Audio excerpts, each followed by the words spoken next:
26, 25, 24, 23, 22, 21, 20, 19, 18, 17, 16, 15, 14, 13, 12, 11, 10, 9, 8, 7, 6, 5, 4, 3, 2, 1, 0.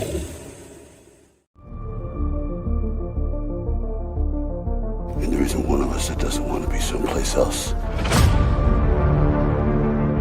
This is what we do. Who we are.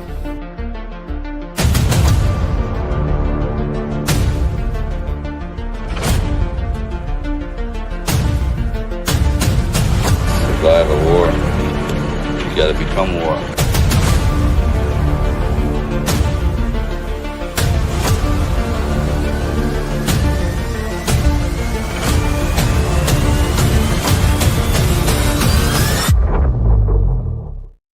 Boom. Welcome to Rambo and Friends Thursday edition. I'm your host, Joe Rambo. You guys are in for quite a treat this morning. I don't know if it's because I'm deliriously sick and what I'm seeing is blowing my mind on a level because I'm delirious, or if you guys are also going to have your minds blown, but I tend to believe it's the second. We end up getting all four of us here today. I can't wait to do it. It's going to be absolutely amazing. Look who just showed up, number 4.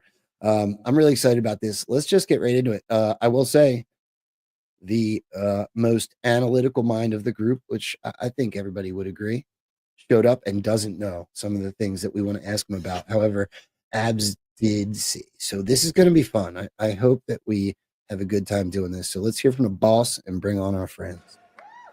I wouldn't miss a chance to talk to my friends. These are my friends.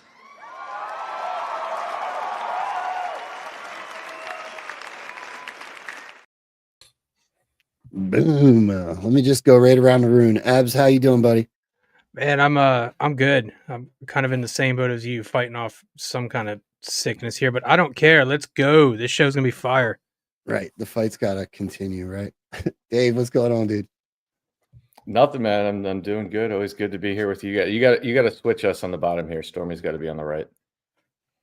Can I do that easy? I got that. Boom. There we go. There it Yeah. is. Boom. Right. Look at that. And now the symmetry feels good. Now it's Well. super good. Joe's down there cutting the right angles and making sure we're good to go. How you doing, Joe? Yeah. Good. Yeah, a lot has happened since Gart. This is gonna rock. It's gonna be a good one. This is definitely going to rock. And I have so much material that we could be here until 7 or 8 o'clock tonight. So I'm not going to hold anyone up. Abs, I think that you wanted to present just a couple of things to get this party rocking. Yeah, dude. So today, we decided we're going to talk about that. We're seeing a show right now, right? Like we're seeing a gigantic movie, and we're seeing kind of white hats lay it all on the table. You know, we had the Gates stuff broke just a few minutes ago, and we can talk about that in a few. We've got your McDonald's take you're going to be getting into, man. It just really seems like they're pulling the curtain up on the show, right? And I sent a link to the following 2 videos we're going to show in a second to Dave yesterday. And I said, look, dude, white hats have been controlling programming a lot longer than people think, and they're involved in a lot more of the programming than people think. And so these 2 clips come from Star Wars Andor. And the first one, we're going to watch this, and I want anybody out there to defy me. This guy is not talking about Anons. He's literally describing Anons and everything we have all been through. So let's go ahead and have a look at this and then talk about it on the back end. The next one is even more fire. The next one is like, holy crap, I can't believe that was in a Disney show. So let's take a look real quick, man. And what do you sacrifice?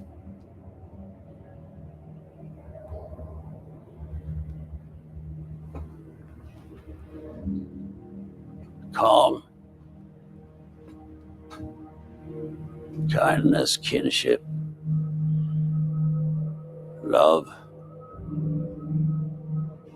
I've given up all chance at inner peace. I made my mind a sunless space. I share my dreams with ghosts. I wake up every day to an equation I wrote 15 years ago from which there's only one conclusion. I'm damned for what I do. My anger, my ego, my unwillingness to yield, my eagerness to fight, they set me on a path from which there's no escape. I yearn to be a savior against injustice without contemplating the cost. And by the time I look down, there's no longer any ground beneath my feet. What is my sacrifice? I'm condemned to use the tools of my enemy to defeat them. I burn my decency for someone else's future. I burn my life to make a sunrise that I know I'll never see. Now, the ego that started this fight will never have a mirror or an audience or the light of gratitude. So what do I sacrifice? Everything! Whoa. You're muted, Paul. Tell me my dude's not talking about Anons.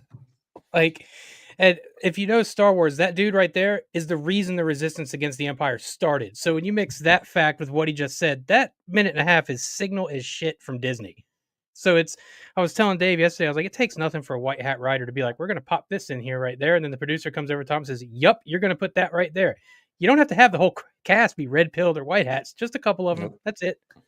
That was messaging. That was signal all day, dude. What are your thoughts, Rambo? I would say that's even more than just a nonce. That's the operation as a whole, using their weapons against them. It's legitimately what we just watched happen for the last 4+ years. That's legitimate think mirror kind of stuff. The whole thing about, I won't be around to see the end of this thing. And the reality is a lot of us probably won't. This isn't going to be done in a year or two, man. It's going to take years to fix this country and put it right. That's exactly what the deep state has done for hundreds of years. Get involved in their little plan. They don't care if they're around to see the end of it. They just want to play a part in it. And I think you're absolutely right. That's what we're seeing. I actually, full admission, I think I was the last one on this panel to come around to like full control and exactly how much of this is a movie. Stormy and myself had to talk about that recently, where I'd message him. I was like, yo, I can't do good cop, bad cop with you anymore, dude, because I actually believe it's all fully controlled. So I can't in good conscience like argue the other point anymore. I just can't. Joe's down there smirking because he's like, I told you 2 years ago, bitch. Yeah, welcome. But no, it's what it's welcome to the dark side. We have cookies. No, that's where I'm at with it, man. Anybody else have any other thoughts on that? For a long time, I've been wanting to do a show on what I think is all the white hat messaging and control that we have in movies right now. Like, if you look at some of the stuff, like just take Amazon Prime, you look at some of the stuff they've been putting out, especially over the last 2 years. I mean, I'm going to give you an example. The movie, I think it was called Air, the one about Jordan. Yeah. Nike and Jordan, right? You watch that movie in the first, and maybe I'm just crazy, in the first 20 minutes of that movie, they use the number 17 blatantly 3 times. The private jet lands on runway 17. The guy playing Phil Knight is talking about how they washed his car 17 times in the parking lot. There's a third one. And then obviously the overall messaging of the movie, it's a feel good, America back in the 80s type of story. That's just one example. You saw on Netflix, they did a 6-part series about, what was it called? White House Plumbers. Yep. Really about the truth of what they did to Nixon. There was all sorts of, Woody Harrelson starred in it. There was all sorts of messaging on like what truly happened around Kennedy, like all these different things that would not be on there even 5 years ago if we didn't have some level of control. And what you're saying, Paul, is sometimes difficult for people to understand. Like, well, what do you mean there's somebody put that messaging in there back in the day? But you're 100% right. If we all know about how Hollywood works and how they insert, satanic shit and predictive programming for years, well, don't you think all the writers and everybody also knows? And then they're sitting there kind of watching a battle of good versus evil. So it's entirely possible what you're saying. And I think you're, like I said, if you just go on Netflix, go on Amazon Prime at any given time. Like, I mean, for God's sake, Amazon Prime, 2 months after Sound of Freedom came out, it was featured on the homepage. Now, why would that be featured on the homepage if the bad guys were in control? And now look what Bezos is doing. He yanked the endorsement for Kamala from the Washington Post. There was a story that came out yesterday. It said Bezos was behind the scenes screeching against Trump and saying there's no way he's going to win this thing. And then Jeff Bezos replies to Elon today and says it's 100% absolutely not true.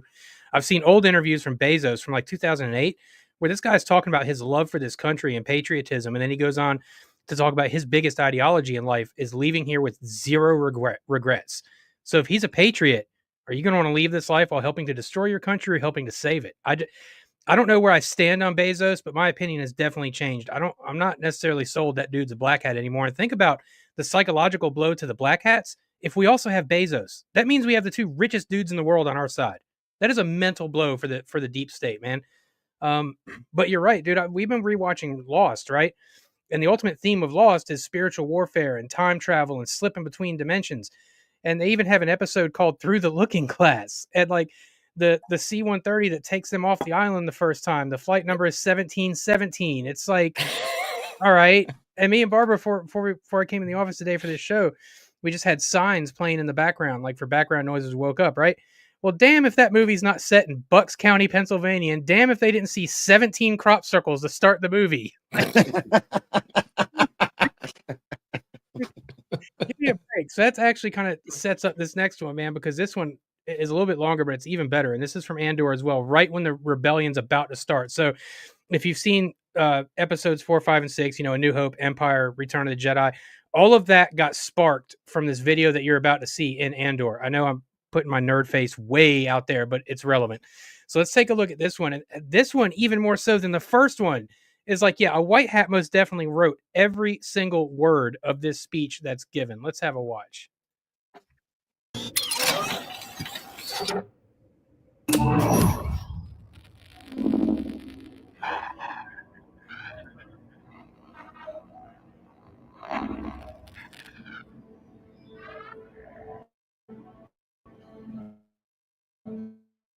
My name is. I'm honored to stand before you. I'm honored to be a daughter of Tharix, and honored to be worthy of the stone. Strange. Feel as if I can see you. I was 6, I think. First time I touched a funerary stone. Heard our music. Felt our history. Holding my sister's hand as we walked all the way from Fountain Square. Where you stand now, I've been more times than I can remember.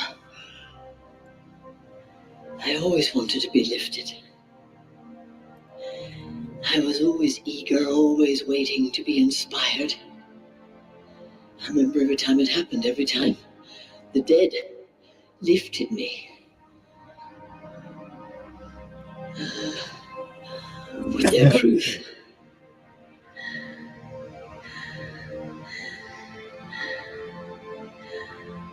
And now I'm dead.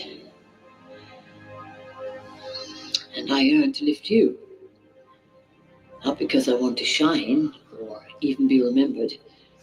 It's because I want you to go on.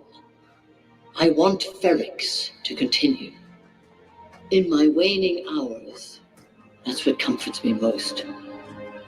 But I fear for you. We've been sleeping.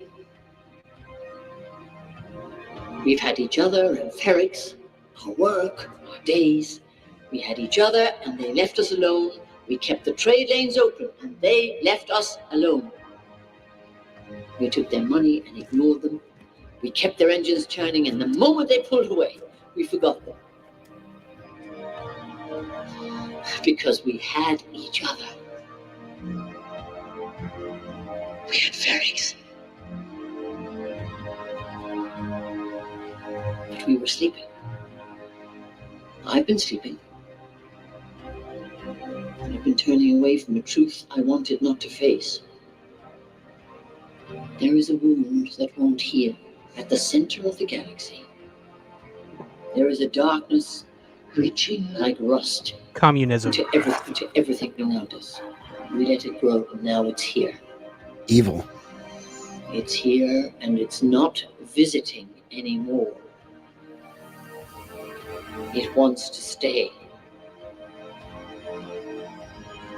The Empire is a disease that thrives in darkness. It is never more alive than when we sleep. It's easy for the dead to tell you to fight. And maybe it's true. Maybe fighting's useless. Perhaps it's too late. But I'll tell you this. If I could do it again, I could wake up early and be fighting these bastards from the start. Fight the Empire!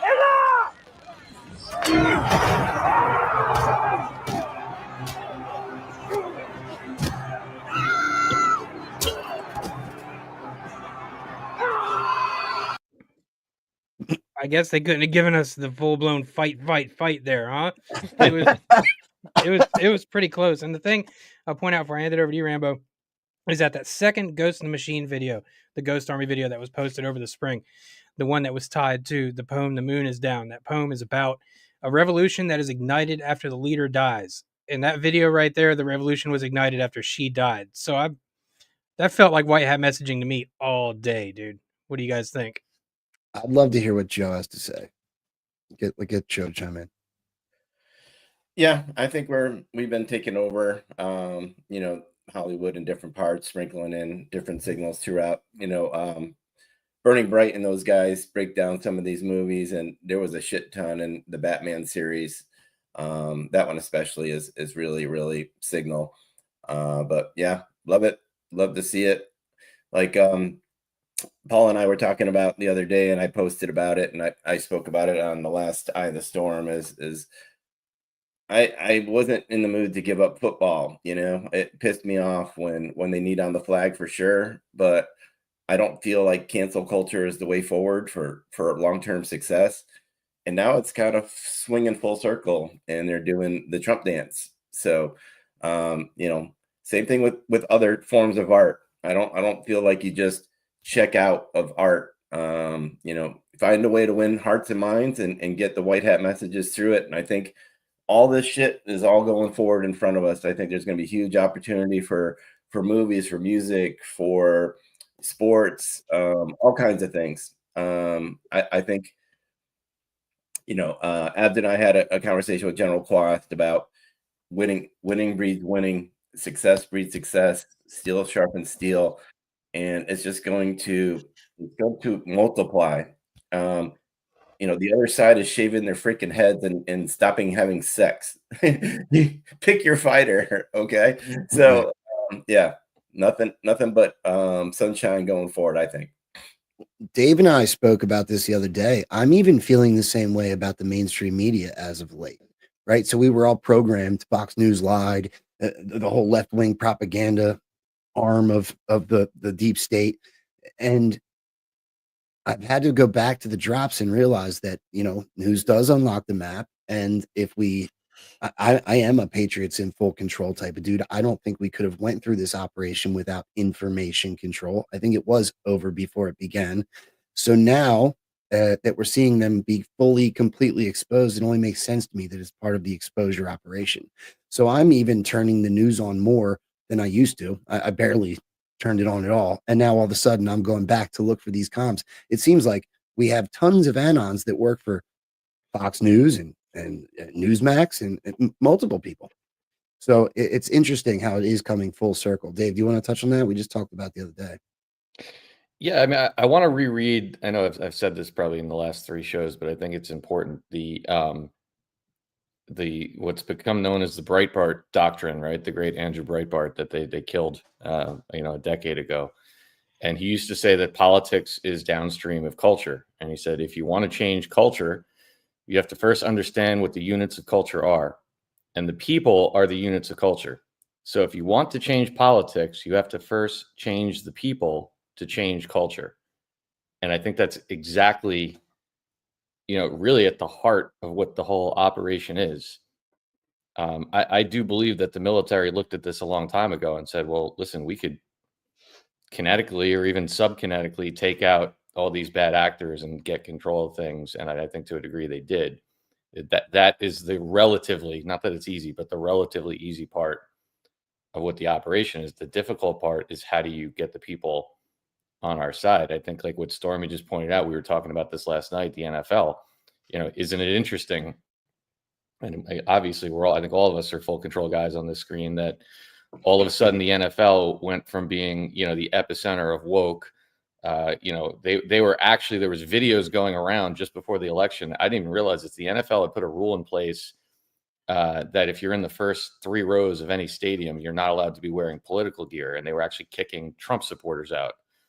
And now here we stand. You get this, Trump goes to MSG. You have that whole fiasco on Saturday, the Trump dance, and then all of a sudden on Sunday, half the league is doing the Trump dance. And where it comes full circle for me into full control is the fact that you watch Fox News, especially on Monday, and it was highlighted on every show, this montage. So it's like, to me, you can just see how the ghosts are using all these different things to help sway public opinion. And people sit at home and they watch that and they see people doing the Trump dance and people wearing MAGA hats. You saw the girl behind home plate at the World Series, all these different little winks and nods that I personally don't think are complete accidents. But what the overall result is, everyone sits at home and says, oh, look at it. Look at this. Everyone's coming out. It's safe.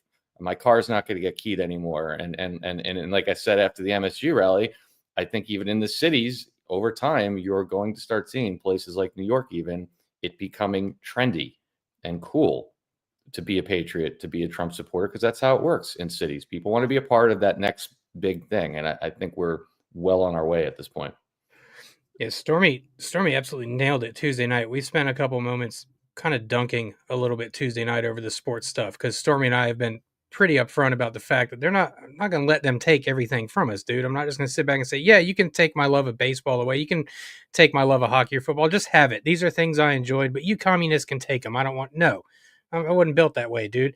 And Joe said ages ago on the show, man, he said, look, the NFL has become America's sport. It's not baseball anymore. The NFL makes the most money. The NFL gets the biggest ratings. The NFL has the biggest crowds.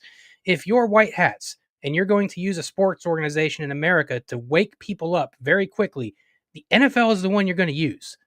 And so now you're starting to see all these guys come back around and doing the Trump dance, and Nick Bosa with the MAGA hat, and essentially saying, I don't give a shit. Find me. I'll wear it again. It's all a show. I know that it invoked a lot of anger. It invoked anger in me seeing these dudes kneel during the anthem. All right. Me and Stormy never said that shit didn't piss us off. It drove us up the wall, but we also applied more good than bad. So for every dude you saw taking a knee, there were probably 2 that weren't taking the knee. And so that's what I leaned on, was the guys that were still playing in the league that were patriots and that weren't going for this stuff. And now you're starting to see it flip back around. It's flipping back around in the NBA too, if nobody's noticed. And I think it was all a ploy. You've got to go to the biggest sectors that control the most minds, and you've got to jolt them awake with a bunch of absurd bullshit so that they see the truth and then take their red pill. And those that take the red pill will be like, oh, all right, well, screw that. And those that don't will just keep going along being the happy little sheep they are. I'm right there with Stormy, man. I think the NFL was used to wake a lot of people up the same way all the woke shit in Star Wars. I go to the comic book store once or twice a week, dude. I'm telling you, the geeks are pissed. And when you've pissed the geeks off, you've kind of done your job, man. I mean, I can't go to the comic book store without hearing somebody talk about how much trash the Acolyte was, or the bullshit decision to make a transgender stormtrooper. Like, as annoying as this shit is on the surface, and as much as it angers us, it's that kind of stuff that jolts people awake. I'm gonna flip the example completely on its head. Okay, check this out. Right, everybody saw this morning. Elon Musk comes out and says, "Good morning, friends." Yeah. Okay. Now, look, on the surface, because it's now been culturally adopted to mean friend in a way that we would use it Pepe related or Q related or whatever. But I want to bring up a point that people were talking about online because of this morning. The origin of the word friend means far right ethno-nationalist. So now we have an example that is completely the opposite. That culturally we have taken over and made it a friendly thing, when it was an extreme example of something on the other side. We are literally bringing humanity back to the middle. And that's an example that most people don't typically talk about on our side. But that's where friend or originates from, as far as I understand. But that is certainly not what it's culturally accepted about. It's accepted as today. And I'm proud of that.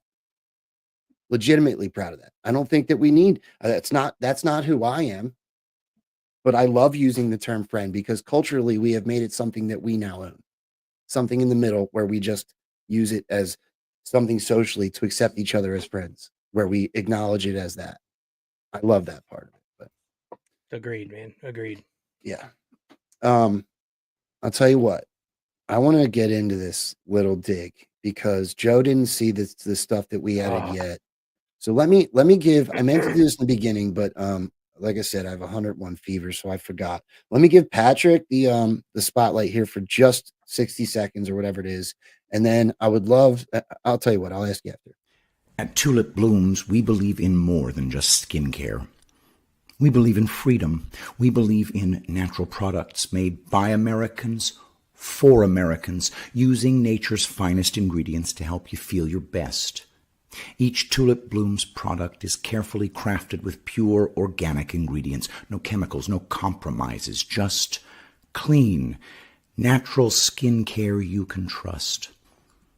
We know what matters to you: freedom, family, and a healthy way of life. That's why every purchase at tulipblooms.shop supports American jobs and a brand that values your freedom. Join the movement. Support a company that believes what you believe in. Visit tulipblooms.shop today. Tulip Blooms, natural skincare for patriots. Promo code RAMBO for 10% off. Promo code Rambo. Hey, for all you guys out there, if you could hit the positive affirmation button on whatever platform it is that you're on, whether it be X, and you drop a comment and share the show. Rumble, hit that thumbs up. Pill.net, please hit that red pill, and YouTube, hit the thumbs up. It would be much appreciated. Grateful for every single one of you. All right. So here's where I want to go with this, if you guys don't mind. Joe, is there a way that you can give us a recap? I know we talked about it on one show before, but just a recap of the idea you have with your missile comms. I have a reason for asking you. We're going to expand on this. Yeah, go to my Twitter page and I'll show you where it is. I gotta find Twitter. Man, I got 87 things up. Hold on. Okay. Stormy Patriot Joe. There you go. Okay. Where am I headed, friend? Yep, just keep going.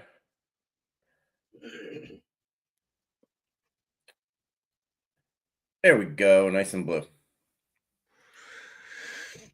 All right, so click that first graphic. It's what I covered on the show. The first three are what I covered on the last Eye of the Storm. I'll hit them quick and then kind of update a little further.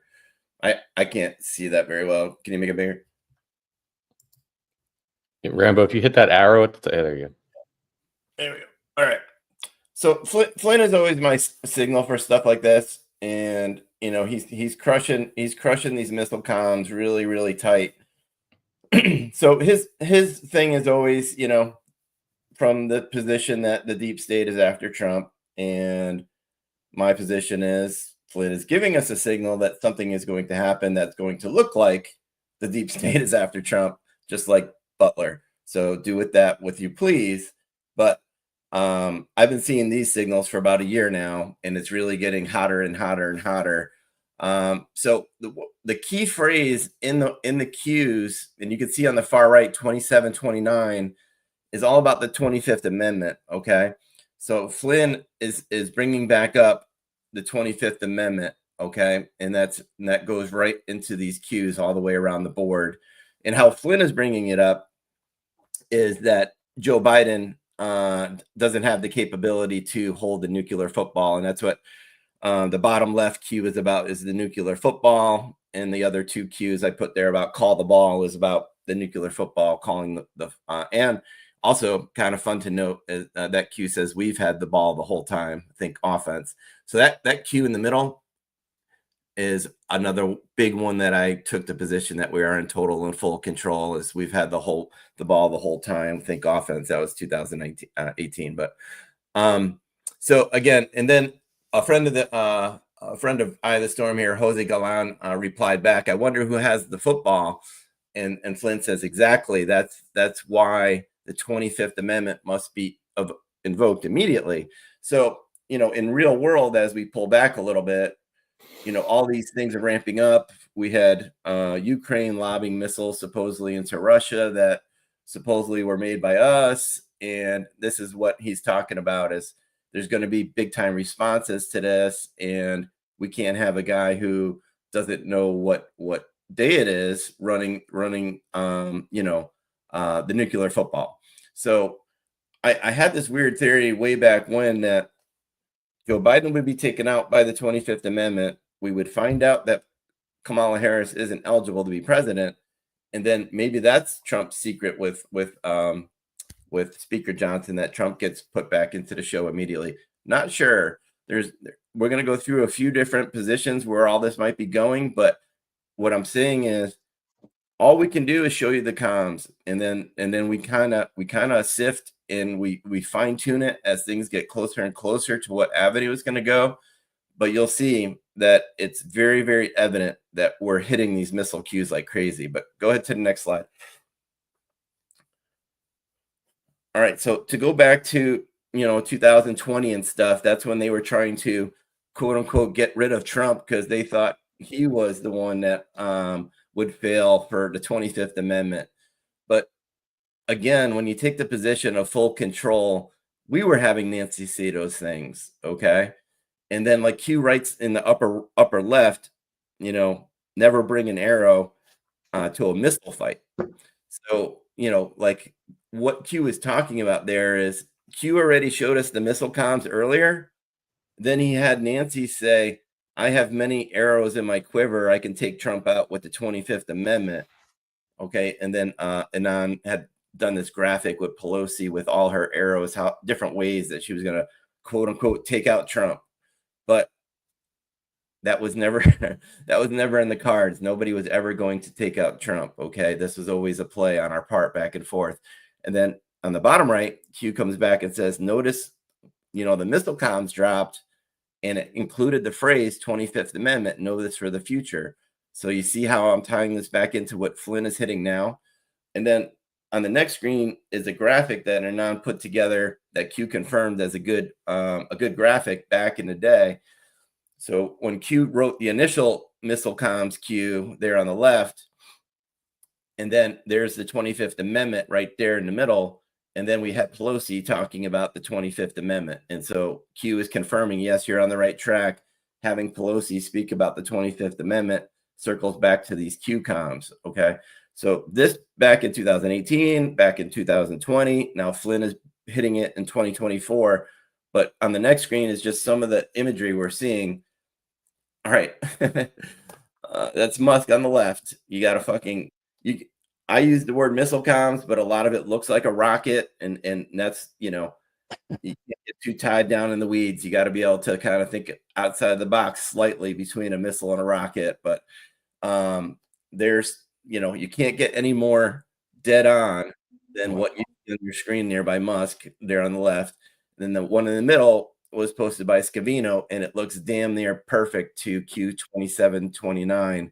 And these are all after Eye of the Storms. We did the show on Tuesday. These came out like on Wednesday. So it's just crazy.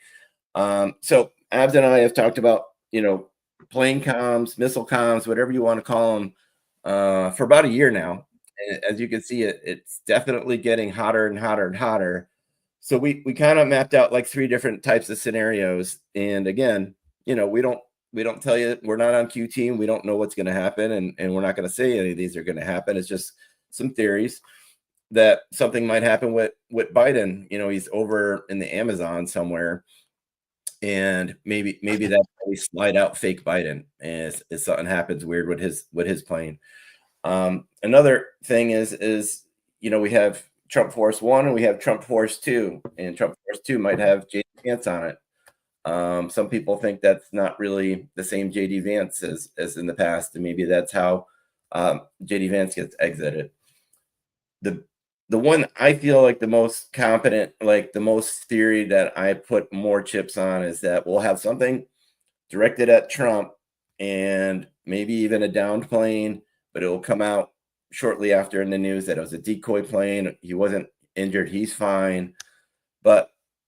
And we'll probably even be told that pilots died, crew members died, whatever. Okay. You can, use your own discernment when you hear those types of things. We do fake these events, sorry to tell you.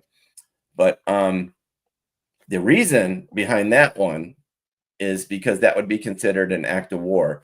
Trump has been running around for 6 months saying he's going to use this Aliens Act of 1798 to run illegals out of here and engage like our military on U.S. soil. Well, you need an act of war to be able to enact that act. So it would give him the tools that he is telling you he's going to use. So, and that 521Q that talks about all those things about scare necessary event, we are at war, that smacks all off of that.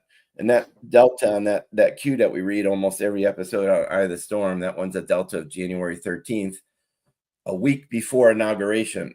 Okay, so I've always said, if any of these crazy missile things come about, it will be between election day and inauguration day. Okay, and we're in that window now. So that's why I feel like, I pointed to these things for about a year. I said it would be in between election and inauguration. And look what I just showed you, what Flynn is putting on the screen there, and what Musk is putting on your screen there. I'm not creating those. I didn't type those up and Photoshop those. I'm just presenting them. So you're going to have to use your own discernment, and we'll see. Maybe none of this stuff plays out. Maybe it's just smoke and mirrors, and maybe some people say, oh, well, we scared them off, so they didn't pull the trigger on something. I don't go down that path myself. I always feel like everything is planned out to the letter, to the law. But if there's not an event, great. If there is an event, I think Trump will be fine. We went out of our way in the cues to say, trust the military, we have POTUS insulated and secured. I think Q went really hard and heavy with that, not only for Butler, but for what might happen here. And Flynn is still saying to this day, like, you check his Twitter account, he's still talking about future attempts on Trump. He's still saying pray for Trump every day. Now, yeah, we pray for Trump. We love Donald Trump. We don't want any harm to come about him, and especially when you're going to do some crazy operations like this, who knows? But that's a quick overview. I would say a 1,000-foot view of why I always say things might get turbulent between now and inauguration day. Those are the types of things that might cause turbulence. A few of those scenarios. Yeah, dude. And there was a comment from Real Deacon David in the chat I want to read real quick, because Joe kind of just answered his question before even being aware of the comment, because that's just what Joe does. Real Deacon Dave said, nothing is happening by mistake, the same way nothing can stop what is coming. We have moves. We have counter moves. I believe DeSantis will appoint Gates to the Senate, which is a really good take on Gates. Cash for AG and Rudy for FBI director. I would actually like to see Nunes as AG and Cash in the FBI director's role, but either which way, also not a bad take. So then Deacon Dave goes on to say, and I believe that was the plan all along. I don't think we were doing a counter move here, and this was planned. And I'd love to hear what Joe and Abs think. I absolutely agree. I don't. This Gates deciding not to accept the nomination, that didn't surprise Donald Trump. They probably had it planned. Wasn't it Gates that Trump was saying we have a little secret to, or was it Johnson? Did we ever figure out who exactly he was talking to with that? But if it was Gates, it makes this even more interesting, right? I think this is all planned. We're all watching a giant show and a giant exposure op right now. I got some things on that too. We can drill into that further. But was there anything further you wanted to talk about on that whole scenario, Joe? Well, there's things that Dave and I have been looking at. Rambo, could I add one thing before, just because Stormy, as usual, jarred my memory when he said something there. The slide where he's talking about the 25th Amendment, and he had that screenshot of Pelosi, and this was October 8th of 2020 when she did that press conference about revising the process for the 25th Amendment, right? And it's interesting. There's two things that I just remembered, because it didn't make sense at the time. And they were talking about it. If you remember, she specifically said, we're not doing it for Trump. We're not doing it for Trump. And I just pulled the article, in fact, and then, of course, as usually, you dig in one of these articles and something jumps out at you. They're talking about that if they did this, it was Jamie Raskin that introduced it. So that name's been around a lot. And the commission, if called upon, would carry out a medical examination of the president to determine whether the president is mentally or physically unable to discharge the powers. But here's where it gets interesting. Rambo, if you could pop my screen up for a second. Right in the middle of the article, it would establish a body, a 17-member commission. So there's your hat tip in that story, right? So you have her coming out saying it's not for Trump. They're telling you it's a 17-member commission. It's Raskin introducing it, who's been in the middle of, all this different messaging. And now think about what Stormy's presenting to you about the notion of, him getting taken out with the 25th. She told you 4 years ago, it's not for Trump. So who is it for? Testing. Okay.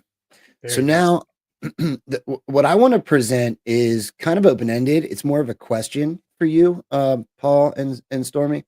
It's more of like us finding things and wanting to know if you think that they connect, because it seems that way to us. So I want to back up and I want to talk real quick about Elon Musk's post with the Patriots, with the Q, because I got an email this morning from somebody that watches the show, Hat Tip Gone Fishing 1891. They sent me an email, so I want to see what you say about this. So let's watch that video quick, just to remind anybody that could have possibly not seen this, and then I'll show you. If you fuck around with us, if you do something bad to us, we are going to do things to you that have never been done before. The forgotten men and women of our country will be forgotten no longer.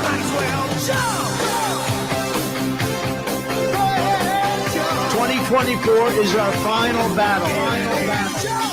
They stole our jobs and they plundered our wealth.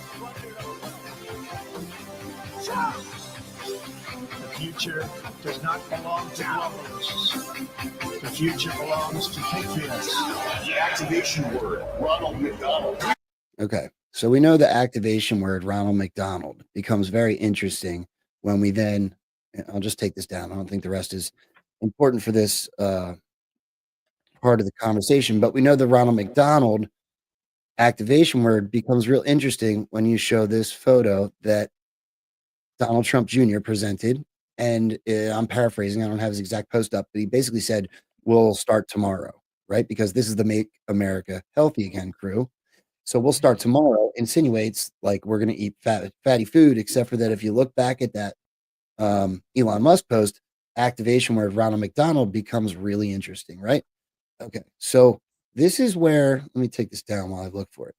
This is where the email that I got earlier comes in. In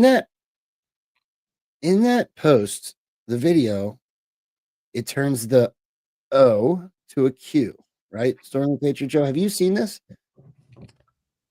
Yeah. Okay. Yeah. Do you think that this has anything to do with what we just saw? So I don't know who made that video, first of all. But regardless of who made the video, I think they're hitting this old Q proof. So, what this was, I don't know if you guys know exactly what you're looking at there, but I can explain it quick, is in the Trump Chicago, Trump Tower in Chicago, during Christmas time, they convert their elevator into a gingerbread elevator, and hanging inside that elevator are stockings, and they put a T stocking and they put a Q stocking next to each other for Trump and Q. And then you zoom in on it, and it was like, just to show you that it wasn't like a coincidence and a mistake, that they didn't go out and get a Q stocking, they got an O stocking, and they took like a marker and they made it into a Q to show you that it wasn't a coincidence, that they thought this through. They made the O into a Q, and then they purposely put the Q and the T together in the Trump Tower. And that was like one of my favorite times in the Q movement. And we're heading there, by the way, because you can see that's a 2018 Q. And everything I've been showing for the past year has all been the 2018 Qs. and this was an awesome period of time in December. And I think a lot of these things are coming full circle for this coming December. Okay. So this is where we kind of ended up today. Do you want to present it? Because you called me with it, Dave. Do you have the Delta? I actually have it. Here, I can show it. You have it up. Go ahead, man. Go ahead. So this we found super interesting. This is a Today Delta. Act 2, Scene 4. Movie idea, thoughts. This is where I thought maybe it connects to your missile comms, Joe, and I'd like to hear your opinion. Good guy, pilot of helicopter. Bad guy, pilot of plane. Targets, on the ground and in home. Story. Upon receipt of the go code, Ronald McDonald. McDonald's photo is what we're starting to think, right? Good guy flies during a blackout window provided by unknown agencies with unknowns, ordinary people by the looks of it, to select location, highly classified mission, who was given the go order by X to execute. Now, as second generation Anons, we weren't there for this. So I'd love to hear your opinion because that looks like a big neon light to us. So what Q is describing here is we had a captain, his name was Captain Green, and it looked like he was going to this place where Linda Day Rothschild was, and it looked like he was on some sort of rescue mission, and they sent the plane. Again, we don't know exactly how it all goes down, but how Q described it, it seemed like it says there, bad guy pilot a plane comes out and collides with our Captain Green, and it crashes, lands, and you can look it up in the real news on the property of the Rothschilds. So we got, like, prior to this, there was some stringers with green and that whole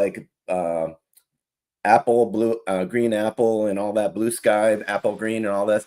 There were all these like codes right before this, and then and Q had a little back and forth with Linda Day Rothschild, and then boom, we fucking see on the news a helicopter crash on the property of Linda Day Rothschild. We're like, what? And then Q kind of confirms what we looked at. So that's how that whole story played out. Abs, anything else to add on that? No, man. I just it's like you said, we were alerted to an op going on at that time. We don't know the details or not, but it certainly seems to have stemmed from something with the Rothschilds and Captain Green there. His helicopter went down, and of course double meanings exist too, but I think you're pretty much largely over the target with that one. We were being told of an operation going on in real time at the time there. And that's what I'm wondering is, with double meanings do exist, is it possible that we're just connecting dots that don't exist, or is it possible that they're using old drops to communicate with what's going on again yet today, even more so than what you guys saw it as originally? I definitely have used previous connections to go back around and see new connections. So I don't rule it out. I would have to see more here how it all plays out with maybe these things overlap, because what Q tried to in that missile comm where that obvious not helicopter, the news told us that beam of light was from a helicopter. So you got the helicopter weaving into all these different stories right here. So there's an overlap for you. Yeah, I don't know. I found it super interesting. I think the overriding feeling, though, when you watch all the comms and all the messaging we've been getting, it is something of some kind of go code. Whatever that might look like, to Stormy's point, we have to wait and see. Paul just reminded me about this before we came on. You want to put my screen up real quick, Rambo? This is Enoch pulled this up, but you got Scavino last night posting a picture of Mar-a-Lago at, look at the right in there, 11.3, right? So we all know the significance of 11.3 as a potential marker and indicator of things to kick off. And it's watching the water. Right. And you start to connect that with all this messaging we've been getting and everything that seems now to be kicking off over in Ukraine. And now, you connect that with what Stormy is presenting about the 25th and the missile comms and everything. It all really does fit together. And, obviously we're speculating here. And I always say this, I think it's one of the best things that Abs and Stormy do on their show is to remind people that they're presenting you with the comms the way they see it. It's speculation. It's following patterns. It doesn't mean we're saying this is what's going to happen, but it's something I talked about with Mike King last night. When it comes to this potential scenario that we're looking at now with a World War III and potentially the 25th, and you have Flynn amplifying that messaging, and you have Don Jr. coming out saying, "Look, they're going to start World War III to right before my father comes in." I'll be the first one to correct myself and say when the Butler incident, as we call it, happened, I was one of the people coming out, and we were getting all the messaging about the Secret Service and all these failures in protection.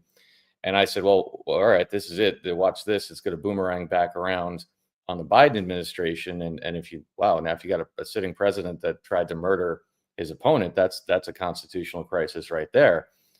But that's why we can't really make predictions, because now when you look at it and you say, well, that would have been cool and all, but can you imagine if there's a scenario where it's presented to the public that these people are actually going to start World War III to prevent the transition of power? Wow, that takes it to a whole nother level. That actually makes a whole lot more sense than what I was saying, 4 months ago.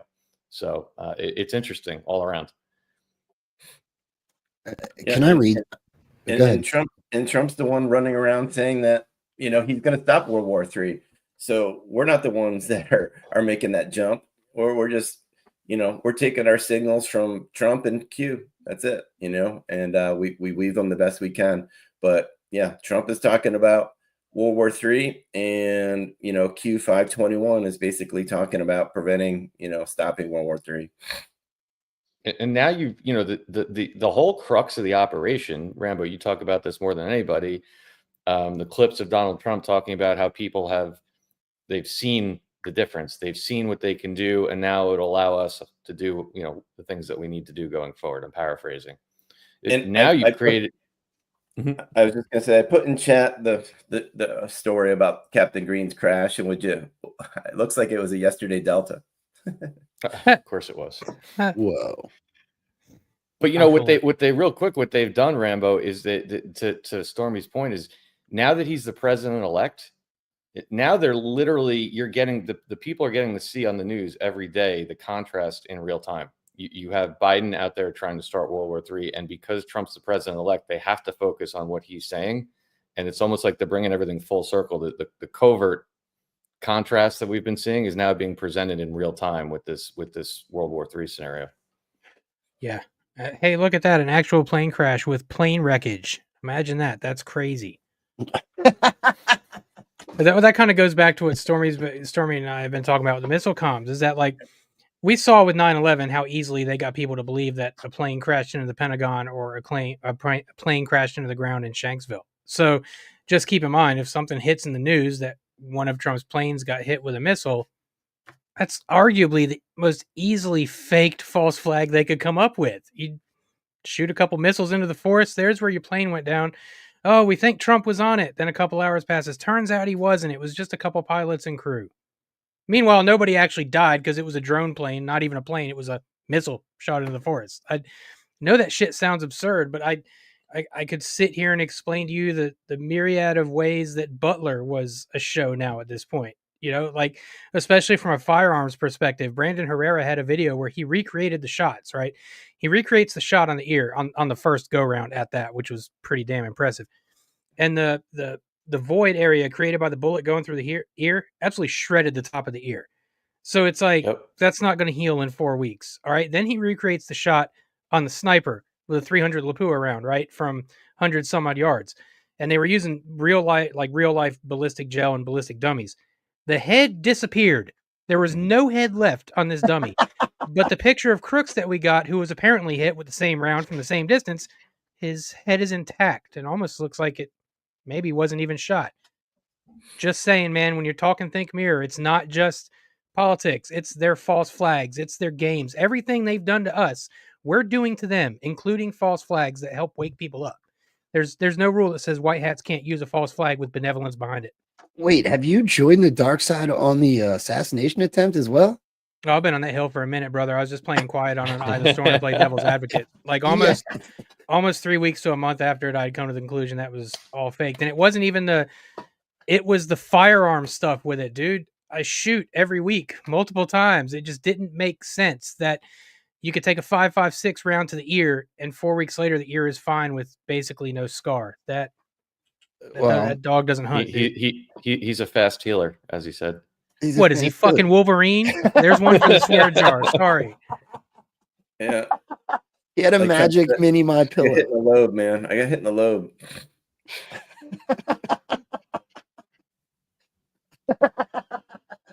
And then he's on Rogan and he's like, oh, let me see what it looks like. He doesn't lift his hair or anything. And Rogan's like, oh yeah, you got a little scar there. I'm like, how did you see that? He's like, yeah, I think I see a little something. Wow, you feel good. I always feel like I have to tell everyone what I truly believe, because people hate hearing that Trump staged an assassination attempt. I don't like that term. I'm repeating myself for my audience, but I have to say it in case there's somebody new. What I believe is we got a very controlled presentation of very real threats, very real things that potentially happened to Donald Trump. If you think there wasn't threats on Donald Trump's life over the last 8 years plus, then you would be fooling yourself. What I believe we've been watching is a controlled presentation of very real threats on this country and on our president. So I am completely okay with that controlled presentation to allow everyone to see how bad they've done so we can do what has to be done. And I believe we're entering that phase. So it's going to be awesome. Yeah, I feel like I have to, because this is really a compliment across the board. If you guys don't mind, before we move on, and I would love if any of you guys have a topic you want to go into. I'm kind of scattered. I have a few things if we need to. But if you don't mind, I'd like to thank these Rumble Rants quick, because the one that just came in I thought was really important. Let me scroll here. Give me a second. I must have missed one. So PJW with the $50 Rumble Rant. This is better than getting together with my actual family. Paul and Stormy Joe hold a special seat at the table, but Rambo and Dave don't have to sit at the kids' table either. I love you guys. I thought that was really cool. Yeah. I thought that was a really cool compliment. Timely with Thanksgiving coming. Yes, right. PJ's awesome, man. PJ's the one we were telling you about, Rambo. She was the first one to give a comment on the show saying she was getting baptized due in large part to the stuff we do on Eye of the Storm and the message of God and Christ that we project, man. So it was so huge for her to announce that and say so on the show. It was one of me and Joe's best moments so far on that show. And ultimately, like I said on Tuesday night during the show, that's one of the things that led Barbara and I toward our decision to do the very same thing when we renew our vows on July 12th next year. So thanks for chiming in there, PJ. Always a pleasure to see you, friend. Well, this is why I didn't realize that I had already scrolled. So she said, is it she? Is PJ a girl? I didn't mean to misgender anybody. Yes. PJ also said the same thing. I love the show. Paul and Stormy Joe get seats at the head of the table, but Rambo and Dave are not the kids at the table either. Someday I'm going to make a GART and y'all will get mommed. That's really cool. So she did it twice, changed it up just a little bit. And then Chickles Fearless is now a monthly supporter. The monthly supporters are stacking up over here. This show is not even yet 9 months old. And you guys, there's another one. New K is now a monthly supporter. Thank you guys all for your support. It means the world. So, all right, cool. Did anybody have a direction they wanted to go in, or should I pull something? Yeah. Go ahead, well, because Abs mentioned the whole Gates thing. If you go back to my Twitter, I just want to roll through it quick, and then we can talk further on it. But that's the most timely thing right now. Give me 1 second to do so. Come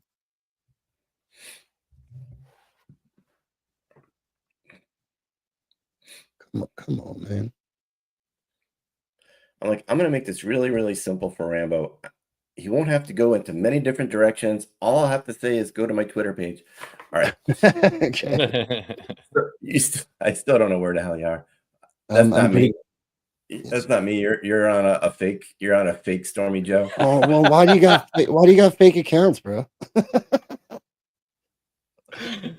Wait, Wow. blue check Womp mark. womp. Found you. Jesus, Rambo. Blame it on being sick, brother. I am. I'm 101. All right. It's the NyQuil. Scroll down. We'll get to this before inauguration day, I think. Yeah, you're a dick, bro. The missile comms are going to go down while we're scrolling this Joe's account here. Where am I going? All right. Click in here. I'm gonna the Which yellow one one. Yeah. Yep. So I'm gonna whip through this part because then it ties into the Gates part. All right. So back on 11/11, Trump had truthed out about Anthony Scaramucci, which just basically was a dead on Delta 11/10 2018 Scaramucci play. So I posted about it, and what you have to listen to what I even wrote back then. This is back a couple weeks ago now. Don't jump to conclusions on these appointments. On the surface, you're not going to like everyone, but the Scaramucci model is in play. You put somebody, you name them for a short period of time, and they're replaced. Okay, but really, we're going to go through three things. So Scaramucci, but also buried in the middle there, and I put in the green box in the middle in the queue is Think Whitaker next week. Okay, now click to the next slide. And then what happens? November 20th, Matthew Whitaker named. Okay. So, and not only did it hit the queue that I started with the Scaramucci about Think next week, but he was named on the 20th, which it hits a double Whitaker Delta. So Qs 2495 and 2496 are also talking about Whitaker. So it's like a triple Q proof. Plus, in the middle of the Q 2495 in the green box, Senate was the target, 5347, which that's exactly where we sit today. Hopefully that will change with what things that come out of Kerry Lake and all that. So we had the Scaramucci hit that brought us to Whitaker. That brings us back to Gates today. So click out of this and what I wrote to start this thread on the top with Gates. So pan up if you could. And I attached the Gates resignation somewhere. So maybe hit the back arrow. Yeah, no. Man. Not that. The back arrow. You see that upper left? There, hit that sucker. All right. Wow. All right. So Matt Gates had to put in his resignation today. I'll just talk to it. So think about it.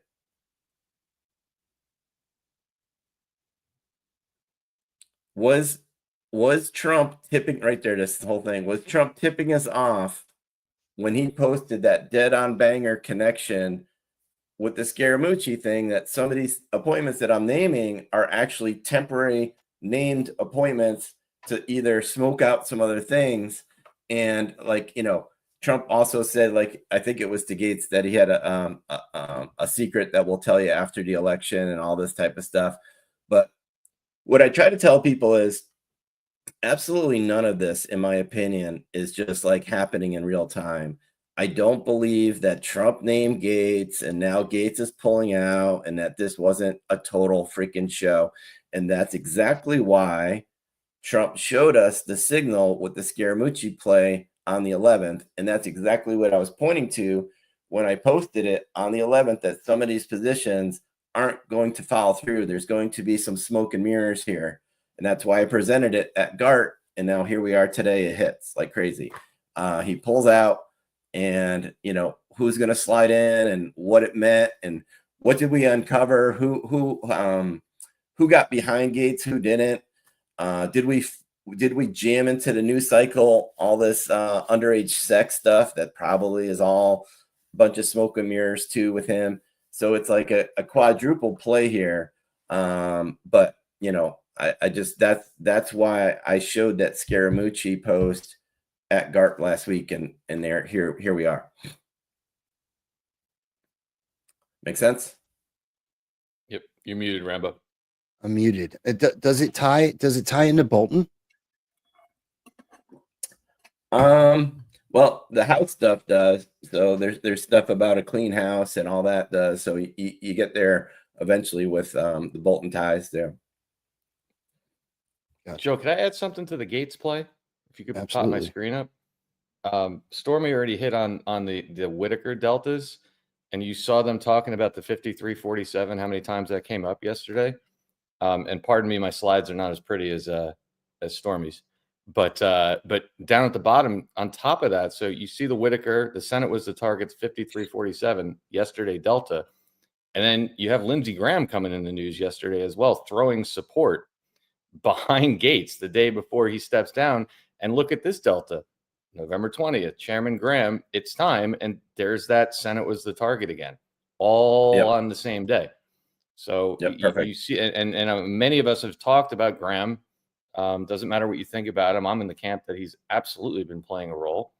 And there's another hit to what Stormy just presented. So I think, as usual, he's right on the target. People that are getting emotional about this process, and I chuckle every day when I go on X and I see everybody losing their minds over these different picks, as if any of us sitting on our couches knows more about what's going on than Donald Trump and the military and the team around him. It's just on a logical level, it's laughable. And so just sit back and enjoy it.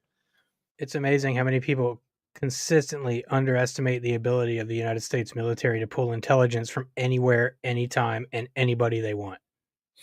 And somehow to believe that even the four of us with our discernment, and even a lot of folks over the Badlands, as good as we all are, and many other folks throughout this movement, none of us knows more about what's going on than Donald Trump. None of us is getting an intel briefing every morning. None of us is getting handed a red folder with the most important information vital to this country's success handed to us every morning. None of us. So, and I notice it with you, Dave. I notice it with you, Rambo. Stormy and I certainly do it on Eye of the Storm. When we're giving our opinions and our takes, we never stamp the flag down that, boom, this is what you should believe because we 100% know it without a fallacy, because that's a lie. But we make educated guesses based on our knowledge of the drops and paying attention to everything. It's so it's like when you see Trump make these picks, dude, we're 8 years into this thing. I don't mean to sound like a dick, but could we maybe trust him and watch what's going to happen first? I'm just saying, like, maybe let's see how some of this unrolls. We're already seeing a show being shown with all the picks. So just watch what's going on now. We've had more than enough comms to show what is happening. And I get annoyed by the cognitive dissonance of some that don't want to kind of break through that glass ceiling and see what's going on right now. Yeah, kind of like all the pushback we got with Musk for 2 years, Paul. How did that go? Oh, Musk man, is let me tell. Sitting side by side with Trump, and he's the one that's going to eliminate 90% of the government offices. And what? Okay, so can you pump the brakes a little bit and just let things play out, for Christ's sakes? Right. It's like Joe and I, when we started Eye of the Storm, before we even started, said we're going to show Elon every episode. There will be something from Elon in every episode. We got beat up for that for a while, dude. We'd get people in the live chat bitching and screeching that we were showing Elon and that he was this deep state Satanist. Why would we give any energy to him? How's that working out? On October 27th of 2023, we ran Mike Johnson as an America First feature. Everybody was screeching against Mike Johnson. Kind of seems like he's come around to be our dude, because he was our dude the whole time. I pointed out Tuesday night, do y'all find it weird that every time one of these world leaders goes and meets Donald Trump at Mar-a-Lago, either within a couple days before said meeting or after said meeting, there's Mike Johnson at Mar-a-Lago? It's almost like Mike Johnson is Trump's proxy in the House. Let's talk about this for a second, because I've seen like the whiny ankle biter gatekeeper types that are like, they're really mad at the military because the military is running psyops on the American people. And these types of people, in my opinion, aren't able to grasp the fact that what we're watching is a military operation. And some of those, first and foremost, there is an aspect where we are being led around by our emotions to motivate us to stand up and take responsibility for the powers of the government being given back to us. Second, if there are still strategic plays going on behind the scenes, then public information like Gates or whatever it might be, Elon Musk being a bad guy, whatever it might be, are also important so that the people that are getting the plays made against them believe that it's reality. Does that make sense? Is that logical? Good. Dave, do you want to add to that? Yeah, and the other thing I always try to point out all the time is that a lot of the stuff, because people will make the counter argument, Rambo, that you're right, but a lot of the public isn't paying attention to the things that we are seeing, even the public narrative in Congress or in or hearings or whatever it might be, and that's a fair point. But what I want to remind people is that at least the pattern I've seen over and over again is that they leave us a lot of the stuff they do, even in the media. I was talking about this the other night, I think with you, Rambo, even that some of the negative things that you see in the media that are said that I believe we're controlling, I fully believe it is set up almost for future use. Meaning that some of the things that happen, some of the events that take place, some of the commentary you see on the media, I think has been put there as breadcrumbs, if you will, for truthers, anons, other people to see in the future. So a good example would be all the messaging around COVID. If you go back and look at that, I think you'd have to make a pretty fair argument that some of the absurd things, like the mayor of New York, scarfing down a cheeseburger on the air, or in the George Floyd riots, standing in front of a burning building saying it's mostly peaceful, things that don't make sense, right? That's all the stuff that now the normies are going on X years later, and they're seeing a montage of all their bullshit, and they're going, holy crap, these people really did lie to us. So when a lot of this stuff happens, I think it's not all of it is meant for in the moment. Some of it is meant for, as different people in the awakening start having revelations, they can look back at all this stuff that people like the guys on the screen and in the movement have posted and connect dots. Like they're almost leaving a map for people at any given time of the awakening to go back and see what we did. You have to have all that stuff in place for people to understand where we're going. So it's not always meant for, although we all see it and some of this, the public sees it, some of it is meant to be used down the road. I would love to get everybody's opinion on this. There's obviously nefarious characters all throughout the movement that have tried to divide on this level or that. I've seen this play lately that I find interesting. I think that I put this together where they're never going to, like, some people thought that some of these people would eventually go against Trump.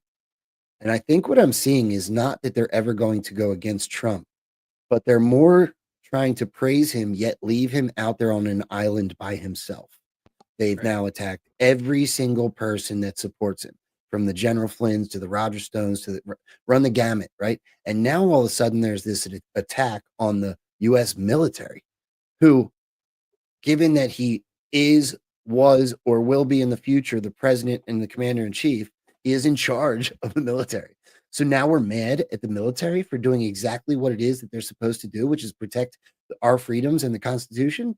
I don't understand the play. And the only thing that I can rationalize is that they're trying to leave Donald Trump out on an island by himself. Does that make sense? Yeah, no, it's exactly because they know by feigning their support for Donald Trump that they can still keep some of the folks who are still asleep on their side and listening to him, while at the same time, all they're going to do is attack and shit all over all of his picks, or maybe his decisions, but not him, or they'll come after his supporters or supporters of Flynn. And to Dave's point about exactly how much white hats might have, how much control they may have over the media. Look, being attacked by Media Matters sucks, but every time it's happened, I've gained 1,000 followers and my engagement goes up. So it's almost like the Streisand effect, right? So even that, as much as that stuff being attacked by mainstream media sucks, you have to question, is that ultimately for the vein of exposure? I mean, Joe, a couple months ago, got a clap back from Alex Jones in a comment. And it's like Alex Jones had no reason to comment back to Stormy, unless the purpose was just to put a whole bunch of eyes on Stormy's comment to draw more people toward Q and ultimately eye the storm as well. I think of those things from that high of an altitude, man. Even when something looks bad on the surface, what's under the surface? Like the ocean can appear calm while the rip current is underneath going batshit. So what is at the surface isn't necessarily what is below it or what's really cooking. And I think I totally align with you, Dave, that the media is being controlled by white hats. That's why the Smith-Mundt Act is still in effect, because white hats have to use propaganda against their own population as well to wake people up. And I think that even the most heinous stuff coming from the mainstream media, as you pointed out, Dave, mostly peaceful riots or mostly peaceful protests, there's a lot of people that see that and go, yeah, no. I mean, imagine if next time I see you in person, Dave, I just punch you in the nose and I'm like, don't worry, bro, it was just a hug. You're going to go, no, that was a lie. That was not a hug. And that's the same thing the populace of the United States and the world at large is being put through right now. Side note, Dave, your picture of the seashell is a little bit askew. It's really effing with my OCD, man. He does this to me all the time. I know. I'm kind of feeling like he did it on purpose. It's perspective. Are you saying that I don't have a 40,000 foot view on that picture? Dave froze. Dave froze. Dave's unfreezing. It's the camera. So what you're essentially the perspective on the cameras. How did you not pick up on this? Well, because you're sitting in front of it. I fixed it. I knock mine all the time because I'm in this little closet. I walk by and hit them. I want to bring this up. I think this is pretty interesting, actually. So, Resolute 23. Did you just say you're in the closet, bro? Yeah, I'm literally in a closet, you weirdo. Resolute 23 Patriot, $17 Rumble Rant. Guys, put a mirror on the timestamp of Trump's truth about Gates. It's actually pretty intriguing. So that post is 3421. How do you fill your admin if the majority of those in politics are corrupt, draining the swamp? And here's the story. You probably remember it, Joe. I probably don't need to pull it for you, but for everybody else. I thought that was interesting. Very cool. Man, I can't stop coughing. Out of here, Dave. See ya. He's going to fix his pictures. He was mad. Damn, triggered the shit out of him with the picture. No, he's probably had. He'll be. Hillary got him. He'll be back. Hillary got him.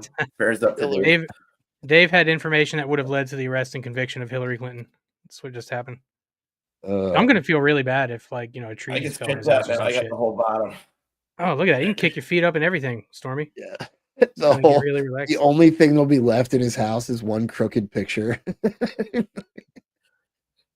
you want to go through a couple just news clips and just to give our takes on that? So, yeah, I think this is interesting. This one for me, this is a very short piece of a clip, but Ramaswamy talks about this being an exposure operation, which I thought was really interesting. Executive action to do the failures of the executive branch that need to be addressed. Because the dirty little secret right now, Maria, is the people we elect to run the government, they're not the ones who actually run the government. It's the unelected bureaucrats in the administrative state. That was created through executive action. It's going to be fixed through executive action. So we're going to be cutting costs. Over $500 billion that's spent every year right now was not even authorized by Congress in the first place. Part of this is exposing for the public the extent of that rot and waste, but then to take steps. Say that again. Of action, right, and then laying the groundwork for broader change and cutting costs. Over $500 billion that's spent every year right now was not even authorized by Congress in the first place. Part of this is exposing for the public the extent of that rot and waste. Whoa. But then to take steps first through executive action and then laying the groundwork for broader change through legislation as well to rein in that deficit, to rein in that budget. We expect mass reduction. Sunlight kills. So we've got him talking about exposure. We had him leading that off, talking about a shadow government, which we got signal from last week with that Democrat screeching about their shadow government. And I'd like to thank that guy, by the way, for showing us literally everybody on their side who is a shadow government player. That was really cool of him to do. I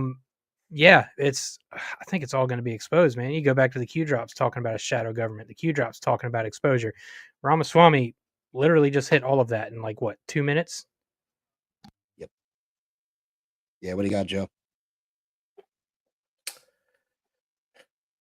Yeah, those two tag teamed up. That's going to be sweet. It's going to be fun times ahead. Watching them pull out their swords and start knifing these departments.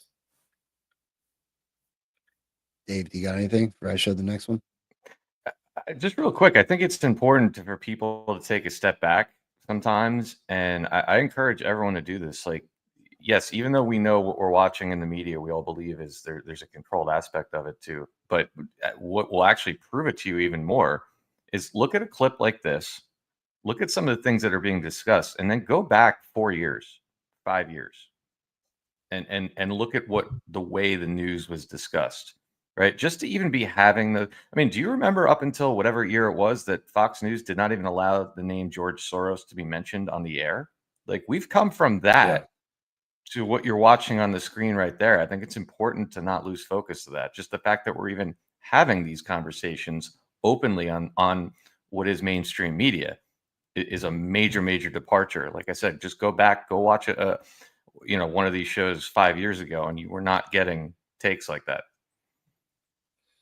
Yeah, COVID was the big thing. If you think about where we were before COVID, and then now it's not uncommon to hear mainstream news talking about, what is Gates doing? What is, what are labs cooking up? Why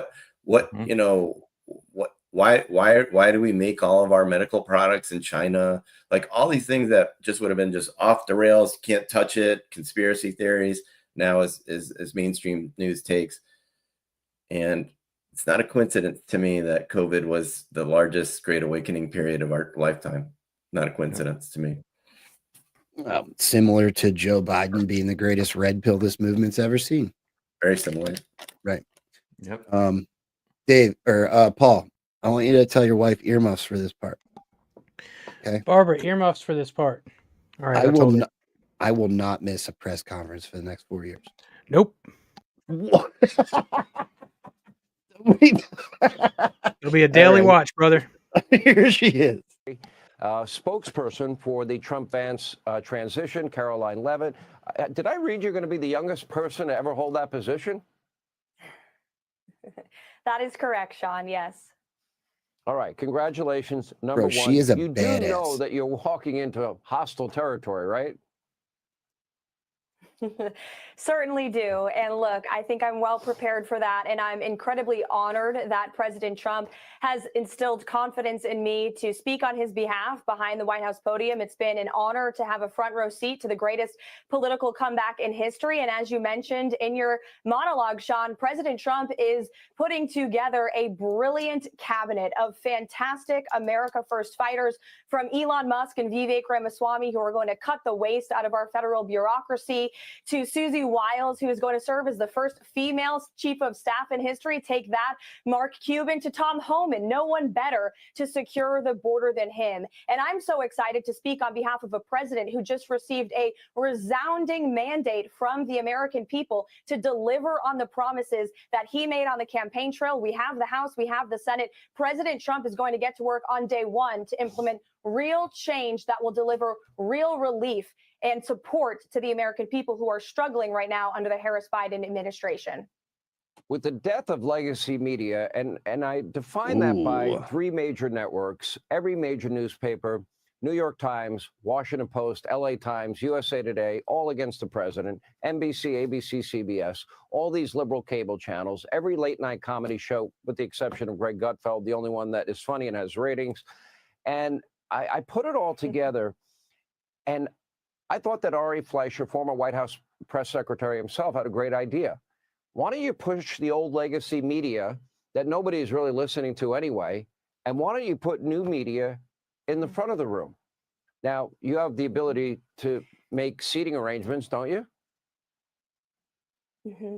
We sure do. And I will say there's no greater advocate for a free and fair press than Donald Trump. During his first term as a president, he was the most transparent president in American history. That continued on the campaign trail, despite the fact that he has exposed the media for being incredibly hostile and fake. They have pushed lies and hoaxes about him for 8 years. They consistently take his words out of context. This election taught us a lot of things, but one of those things is that the American people are no longer buying the lies from the legacy media, and Americans are digesting their news in various different forms. We saw President Trump own that lane on the campaign trail, sitting down with the #1 podcast in this world and ratings bonanza every time he did it. That's how Americans are consuming their news these days. So we will certainly look at options on how to respect the tradition of the White House while also ensuring that press briefing room reflects the media habits of the American people today. And just like we did on the campaign trail,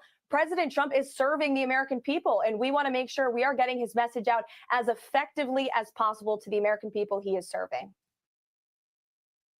First of all, she's beautiful. She's brilliant. The girl's a savage. And then they talked about the death of the legacy media and putting alternative media with a seat at the front of the room. Didn't we just hear you guys at GART this weekend talk about potentially sending Ash to DC? Yep. So that was a question from our audience there at GART, and that's what John announced, that if we can get that type of positioning, that would be our person that we shoot from Badlands to be able to grab that mic and ask some questions. Ash has got the background and experience to do a great job with that. That's exciting. Yeah, I agree. Yeah, she would absolutely kill it in that role, man. I've done a show with her for over 2 years, almost as long as I've done a show with Joe. That would be the perfect fit for her. I could see someone like Chris Paul up there too, or Ghost, people who are just straight up on their hill in their opinions, not going to back down from sideways comments or people coming at them, just going to go right back at them. And that's what I think we're heading to. We're heading toward that kind of a White House press room, because what Hannity said there, nobody gives a damn about the legacy media anymore. So why are they going to prop legacy media in the first 4 or 5 rows of the White House press room anymore? They're not. They're just not. I think those days of seeing CNN and MSNBC up on that front row lobbing bombs at the press secretary is done. They're not going to have that privilege the way they used to. I think you're going to see a rotation. I don't think you're going to see the first 2 rows be fixtures anymore. I think if they did it right, you would see a rotation of people going through. But she's an interesting character. If you look up her bio, first of all, she's only 27 years old. But where did she? She's 27, dude. She graduated college and she graduated college in 2019. So that's where I start to think central casting. She did intern. Who trained her? Kayleigh McEnany. She was an assistant press secretary under Trump at the end of the last administration. So there's it's interesting. And then she came out of nowhere in 2022 to run for House of Representatives in New Hampshire, I believe it was, and lost. And then she was thrust into this role. And I don't mean to take anything away from her abilities as a person, but I mean, at 27 years old, that's a big learning curve to get through 5 years out of college and be taking that kind of position, unless perhaps you were pre-trained for that type of role.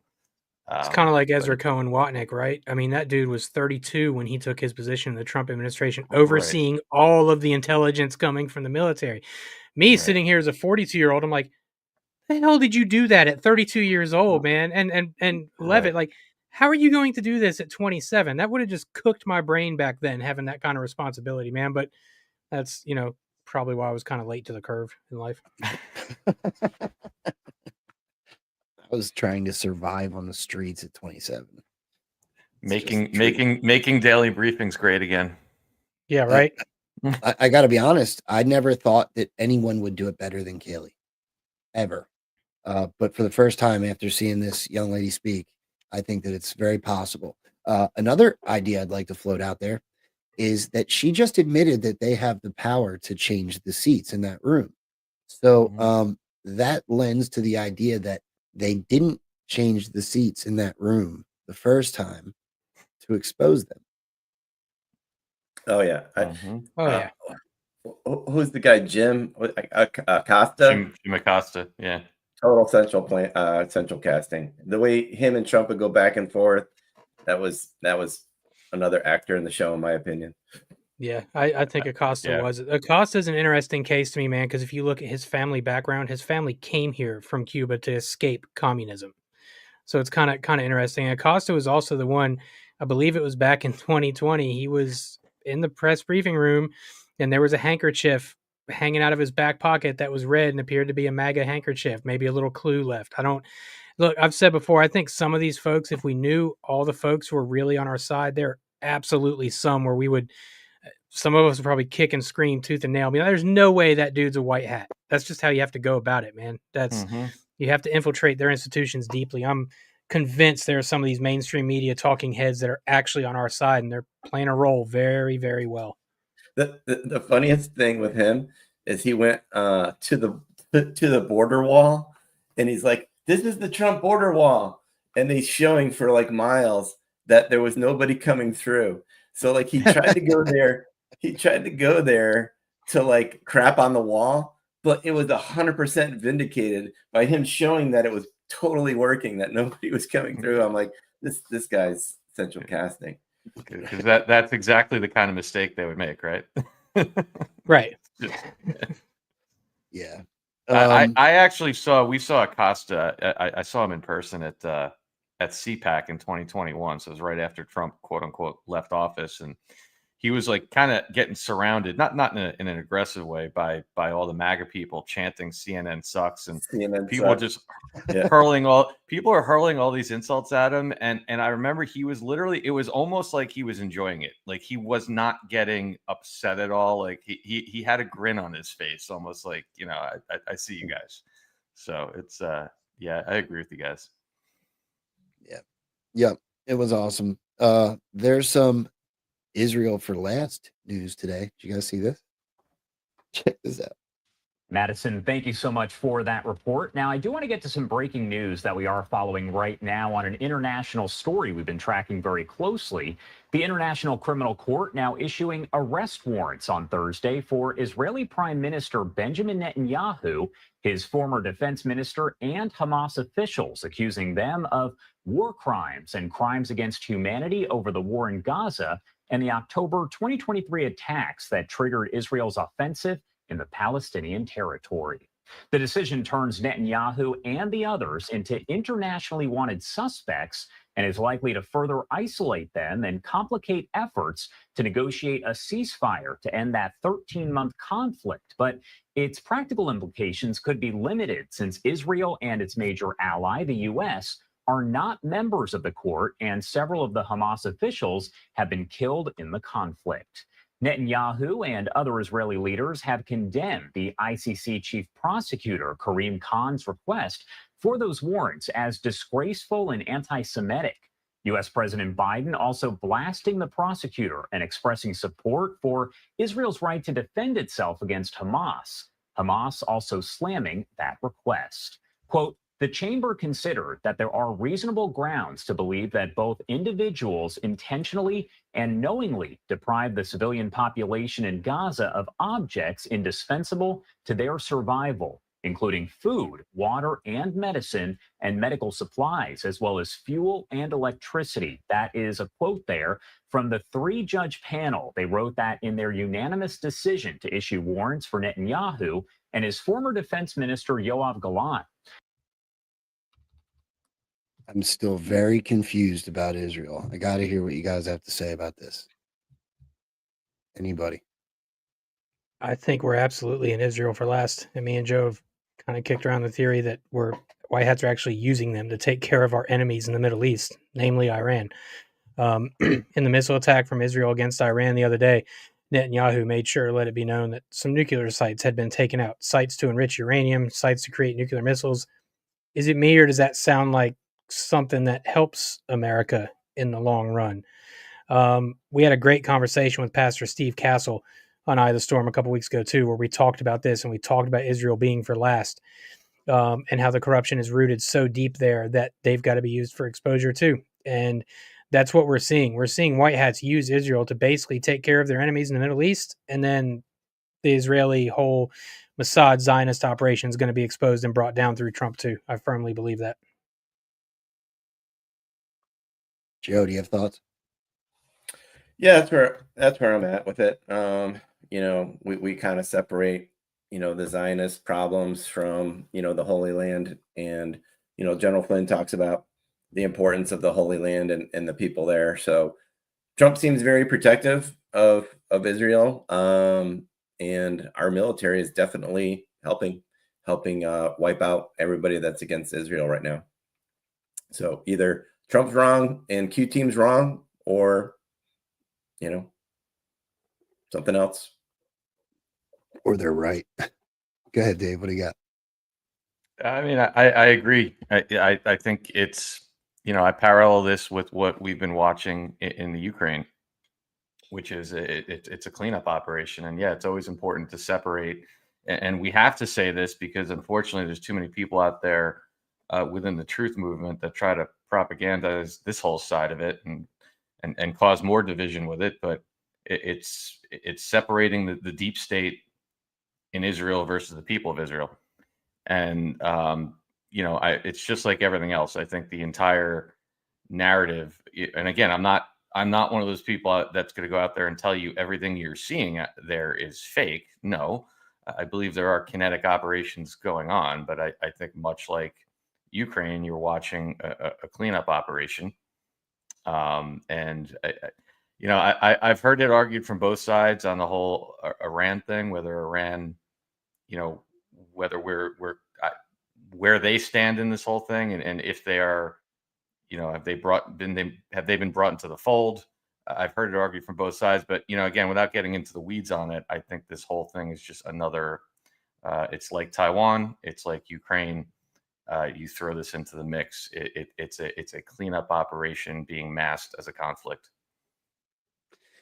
I think it all I think this makes sense, but it all falls into the broad policy that Trump stated to the public, which is we will no longer announce future military operations. Paraphrasing, but we won't tell them when we're going to attack, but attack we will. I think that's what we're seeing across the board. And you transitioned a little bit into Ukraine. Listen to what this dude says. In Ukraine making accusations that Russia might have used an intercontinental ballistic missile. Our chief foreign correspondent, Ian Pannell, is in Kyiv for us this morning. Good morning to you, Ian. Yeah, good morning, Robin. That's right. Overnight, multiple strikes by Russia on the eastern Ukrainian city of Dnipro, and the situation is rather confused. The big question, what was it? Ukraine initially saying it was an ICBM strike, and President Zelensky just reinforcing that in the last few minutes, but they're still assessing. ICBMs have never been used in combat before and are nuclear capable, but this wasn't a nuclear strike. And a Western official also saying they didn't think it was an ICBM, but many agreeing that they haven't seen a strike like this before. The Kremlin refusing to comment, but of course the attack comes in the wake of Ukraine firing American ballistic missiles and the US embassy here closing yesterday amid fears about a potential Russian attack. And we're also hearing that North Korean generals and high-ranking officers were present at the site of yesterday's strike using British cruise missiles into Russia. I mean, frankly, it's been a week of escalations. All of this is going to be a huge challenge for President-elect Trump and his plans to try and end Russia's war here in Ukraine. Michael? Yeah, that definitely will be a challenge there, Ian. Thank you so much for that. Hold on. Everybody's picking on me like I was wrong. It was a joke. I am sick, but it was a joke. Ukraine Listen to that making voice. accusations that Russia might have used an sounds like a dude to me. ballistic Sorry. missile. Our chief foreign correspondent, Ian Pannell, is in Kyiv for us. I've been over here making a graphic, and I was pretty sure that was a dude while not looking at the screen for what it's worth. Nobody picked up on my joke. Funny. I can't make heads or tails of what's going on in Ukraine either, because I think it's an information war first and foremost. And now we're watching them shoot missiles at each other. I think it's just building to this World War III event that Trump's going to save the world from. Anybody? I agree with you. And he said he was going to do it. And he said he was going to do it before he even got into office. And I think that's Right. what we're going to see. And it's all that's going to do is wake even more people up and say, hey, look, he was right the entire time. You know, you got these idiots in office now that are hell bent on destroying the world. You got this guy not even in office yet. He's about to end World War III before it starts. But I think there's going to be some kinetic stuff before that to really build up the fear of this incoming World War III, especially between Russia, Ukraine, and Iran and Israel. Yep, I would agree. Rambo, I don't know if you want to throw that other story up that I have on my screen right there, but this was just put out this morning by, everywhere. New York Post. Russia threatens to attack new U.S. base in Poland with advanced weapons. So, we've all been talking about this stuff for a long time. Trump has pretty much put the notion of World War III at the front end of his speeches for the better part of, I don't know, a year and a half. We have to, like everything else, we got to monitor the situation and not get ahead of ourselves. But it certainly does seem like we are at that point now where they're turning up the volume on this whole narrative. Yeah, it absolutely does. Bear with me too. I'm putting a graphic together here. I got something good. I know I'm looking for some things as well. I got like 5 different stories that I'd love to show, but I'm not really sure. So this is funny. Dave's so good at this. I don't know, Stormy Patriot Joe, do you think these are as fun as I do? Morning Joe's viewership dropped 17% after Joe and Mika meet with Trump. Yeah, it's not a coincidence at all. And that's total and full control. Just like how the polls would hit 17% and different things about their ratings would hit 17%. It's showing us the whole steps, every step of the way. Yeah. Dave, you're like brilliant. What do you do? Search 17 every morning? I have a bunch of different ways that I do it, dude. I swear to God, that number follows me. I mean, it's something that sometimes people dismiss, but because we're not just picking out like, oh, let's look for every 17 we can find in the news headlines. I always have to repeat this. It's the context of where they put it. Like, remember the omnibus spending bill that everyone lost their mind about last year? How much was that? $1.7 trillion, right? We went through all the Boeing comms. There were 20 of them that had 17s them. Something like this is directly related to. So it's the context of where it is. Yeah, anybody can go online and just find the number 17. But when you look at the context in which they insert these things, just like that story, looking back on something that happened 4 years ago with Nancy Pelosi, with the story that Stormy was talking about with the 25th Amendment, even that they put a nugget in there. Of course, the council would be 17 members. So it's just, I always find it fascinating the context in which all this stuff appears. Kind of full circle about the missile comms, okay? Because I actually started the missile comms thing with the stories that were coming out with Boeing. And like Dave said, they kept mixing the number 17 into the Boeing stories. Guess who makes Air Force One and Air Force Two? Boeing does. Right. Yep. And that's a whole nother proof. There's a story that I talk about all the time. I laugh about it. The new Air Force One that was ordered by Obama, and Donald Trump renegotiated it. And how much money did he save off the project? $1.7 billion. And then he approved it in, I think it was 2018.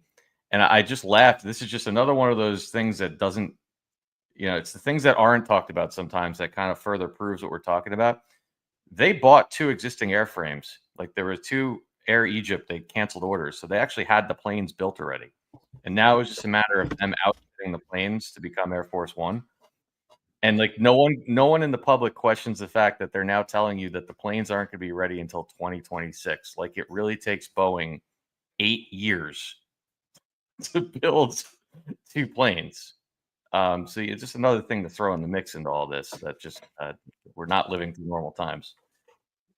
Because there was no way in hell Donald Trump was going to allow that facsimile to fly around on a brand new Air Force One.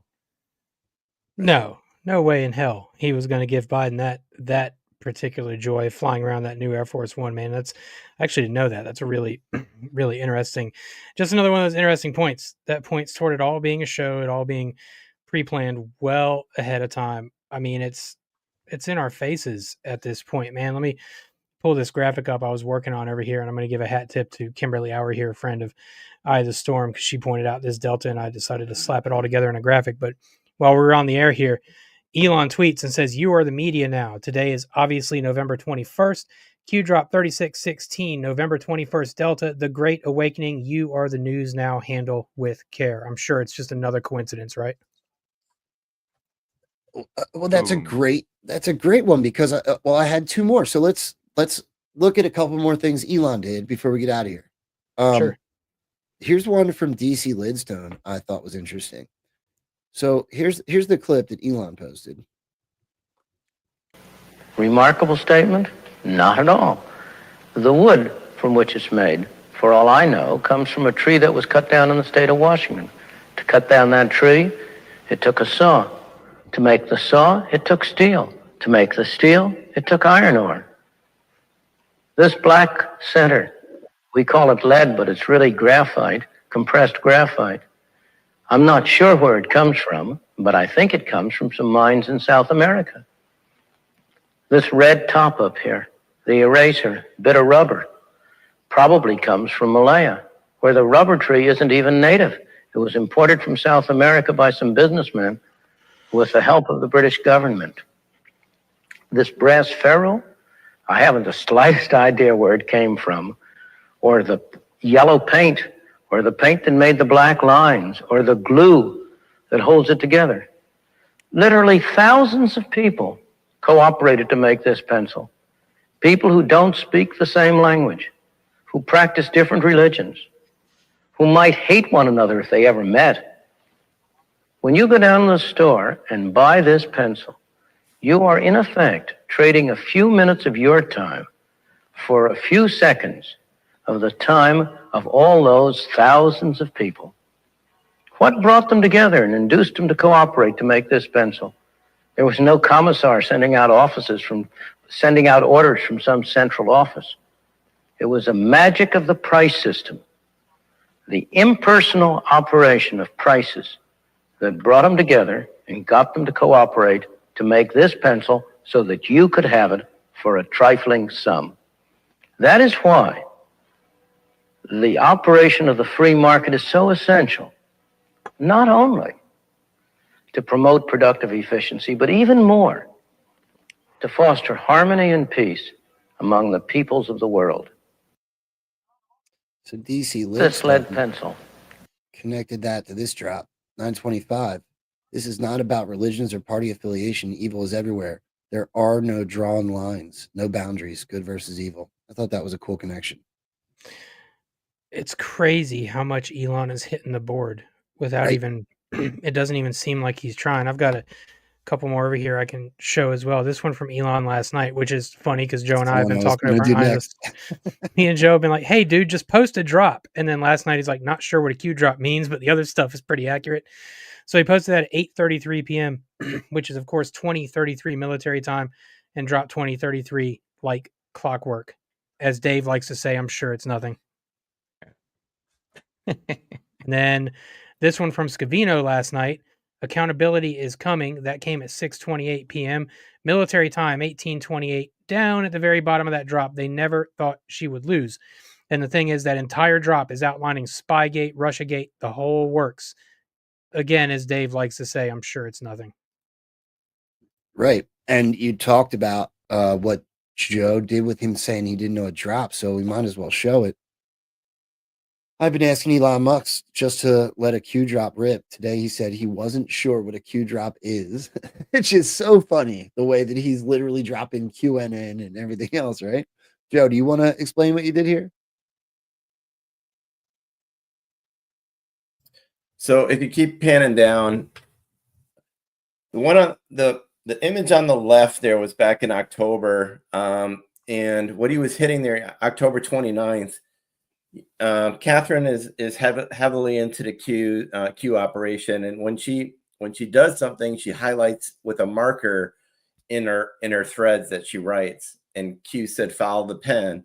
So when Musk hit this one, she was using like the markers, and there was all kinds of comms in her post. So we'll pan up a little bit. So I wrote follow the pen. Musk is getting closer to dropping a Q retweet there. Not on the very top. All right. So sorry. I'm trying to I should probably learn how to take control of this damn thing. Yes, you should. You should.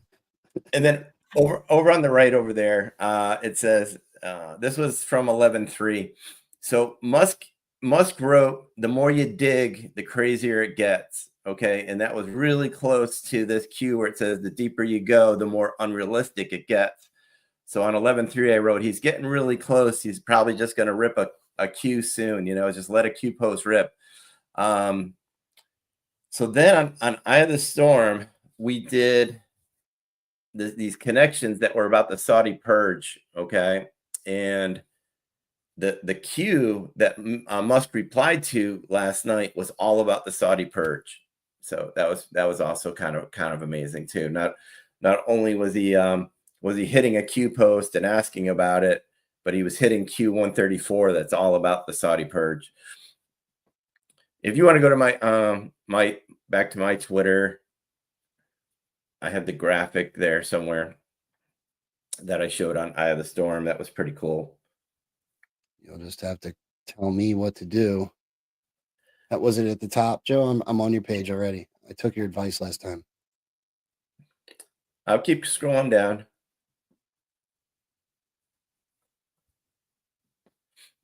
Yeah, this one. No, you missed it. The gray one. We have a lag. Yeah, I think click that's that part of our graphic problem, there. Joe. That's the problem when we're trying to do this together. Is you're telling me like 3 There- seconds after. There's no problem on this side. My man. What a dick. Click the gray box on the left. All right. So what we saw here, Q said what happened in Saudi Arabia will happen here.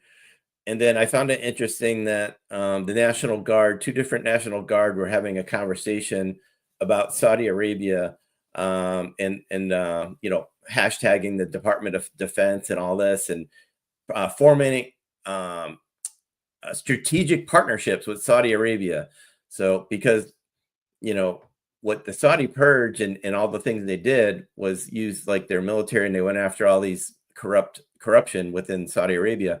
That same night as the National Guard made that post at that fight that Trump was at with Musk and Speaker Johnson, happens to be the guy that was that King Solomon met with to help design the whole Saudi purge, this Yashar guy.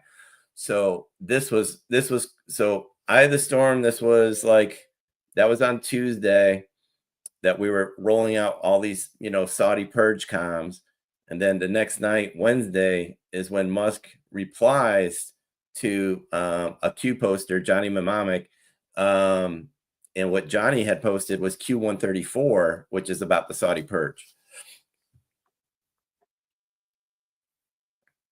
These Can we go to the next one? coincidences. Yeah. So many coincidences. Yeah, if you hit the That was next, so this is that was what he wrote. So you could read that Q134. But yeah, this drop discusses the significance of events surrounding Saudi Arabia. Essay, Q writes essay for Saudi Arabia. Anti-corruption purge in November of 2017, where the elites, including Prince Alawid, were detained, and the reference to the power shift and the triangle suggests dismantling entrenched power struggles within the financial and political globe influence that's also happening in real time as we speak too. But so that right there, that's what the kid wrote. That's Mnemomic's post. That's what freaking Musk replied to right there. So that's pretty wild. Yeah, it's absolutely wild.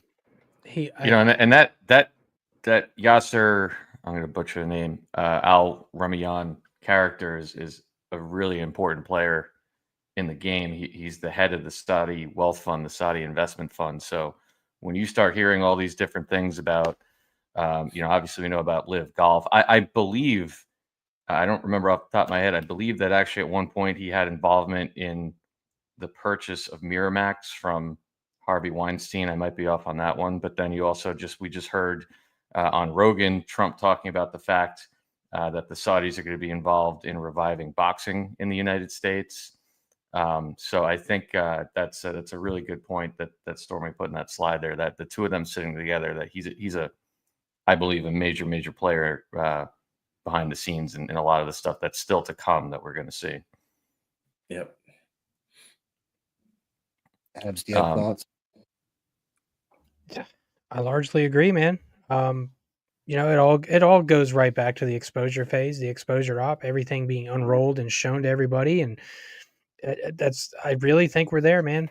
I just a lot of us were wrong in 2020. I don't think we're wrong this time around, man. I think whatever is going to go down over the next few months is going to be historic, and it's going to alter the course of this country for quite a good time.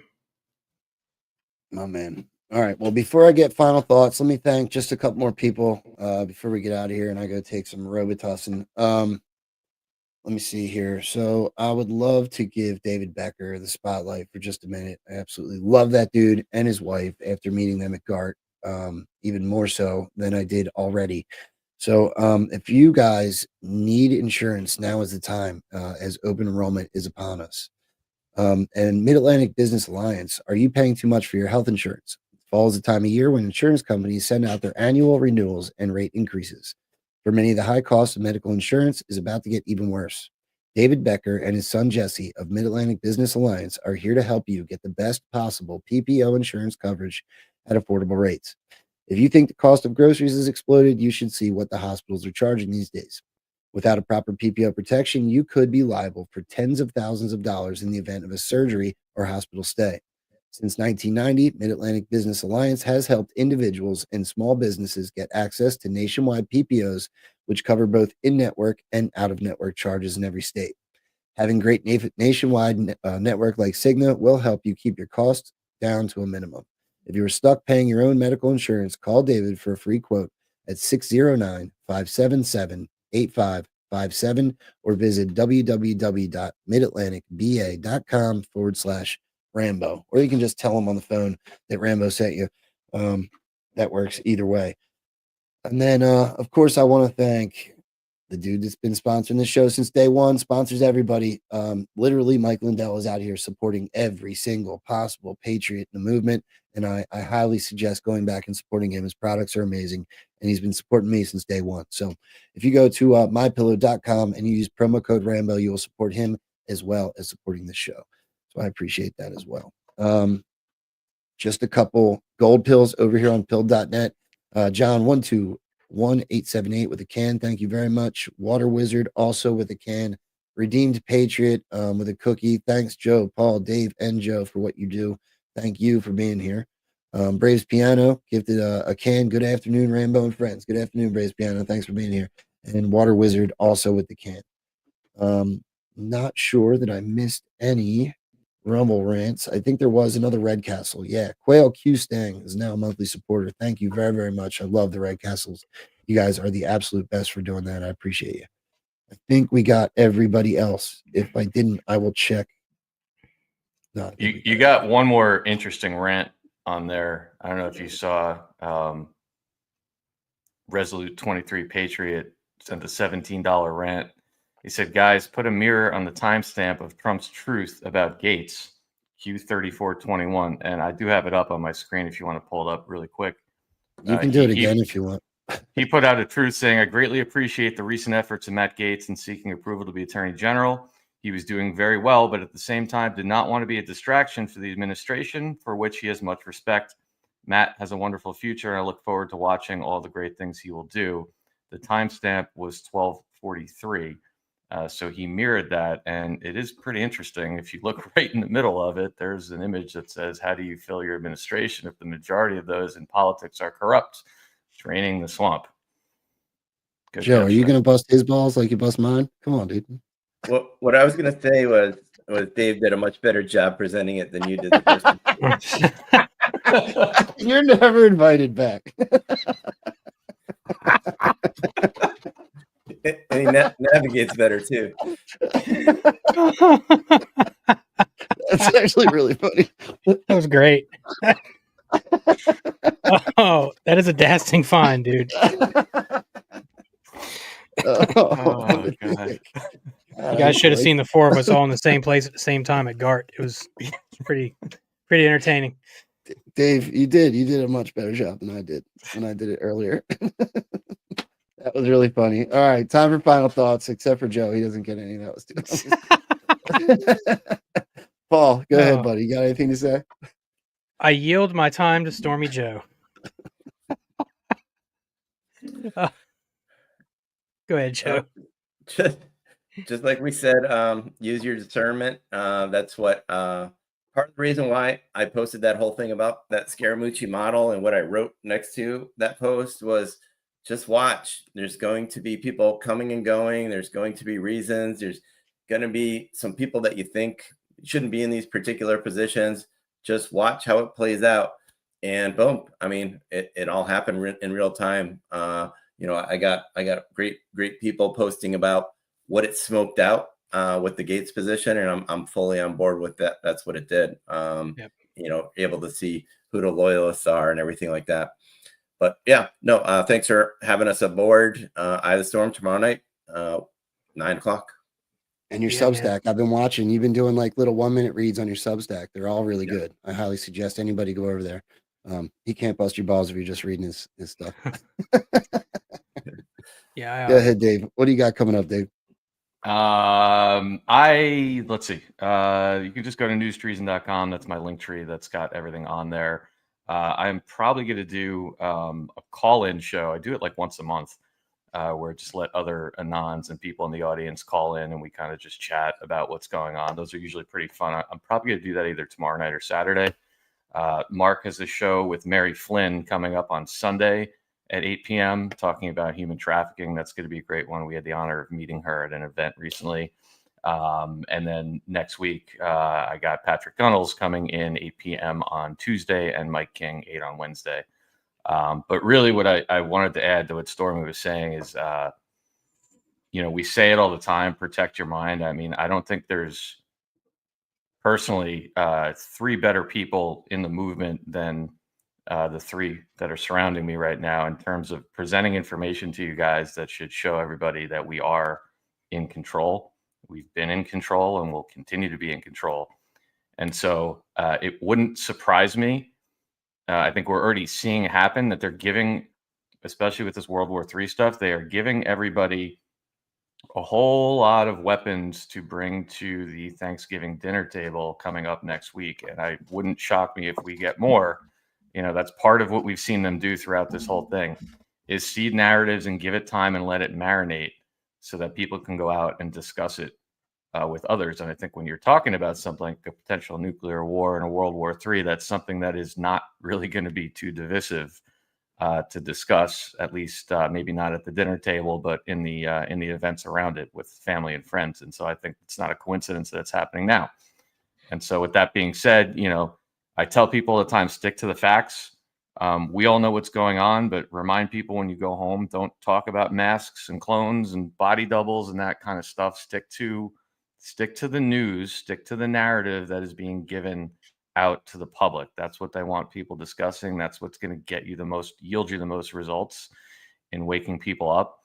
And the last thing I want to say is, again, for all these 3 gentlemen on the screen, these are 3 of the finest in the business. Please consider supporting all of them in what they do. Everyone's cut their cord from cable, so a few bucks a month to contribute to their channels when they're on the air goes a long way. Like I said, it's you're looking at 3 of the best in the business here, and I'm just happy to be on the same screen with you guys. So thank you, Rambo. Man, I couldn't agree with those statements more, man. Like I always say at the end of my podcast, you guys just keep your heads up and keep moving forward. We're definitely into a phase now where a lot of us are going to be called on to kind of guide people and comfort them and calm them. It's not the time to beat them about the head and force them into believing what we believe. And to what Dave said, absolutely present folks with facts and things you can prove. I don't think any one of us sitting on this panel believes that's the real Biden, but should you start a conversation with a normie at, hey, that's not the real Biden, that's a mask, right? No, you're going to turn them off immediately. You got to kind of work up to that. So stick to the verifiable stuff, trust but verify, right? So make sure you're using your discernment. You're not believing anything as it first comes across. Dig into it. I don't care how simple the headline may seem. Take a couple minutes to dig into it and see where it's coming from, see what it's talking about. Use your discernment, fact check, verify.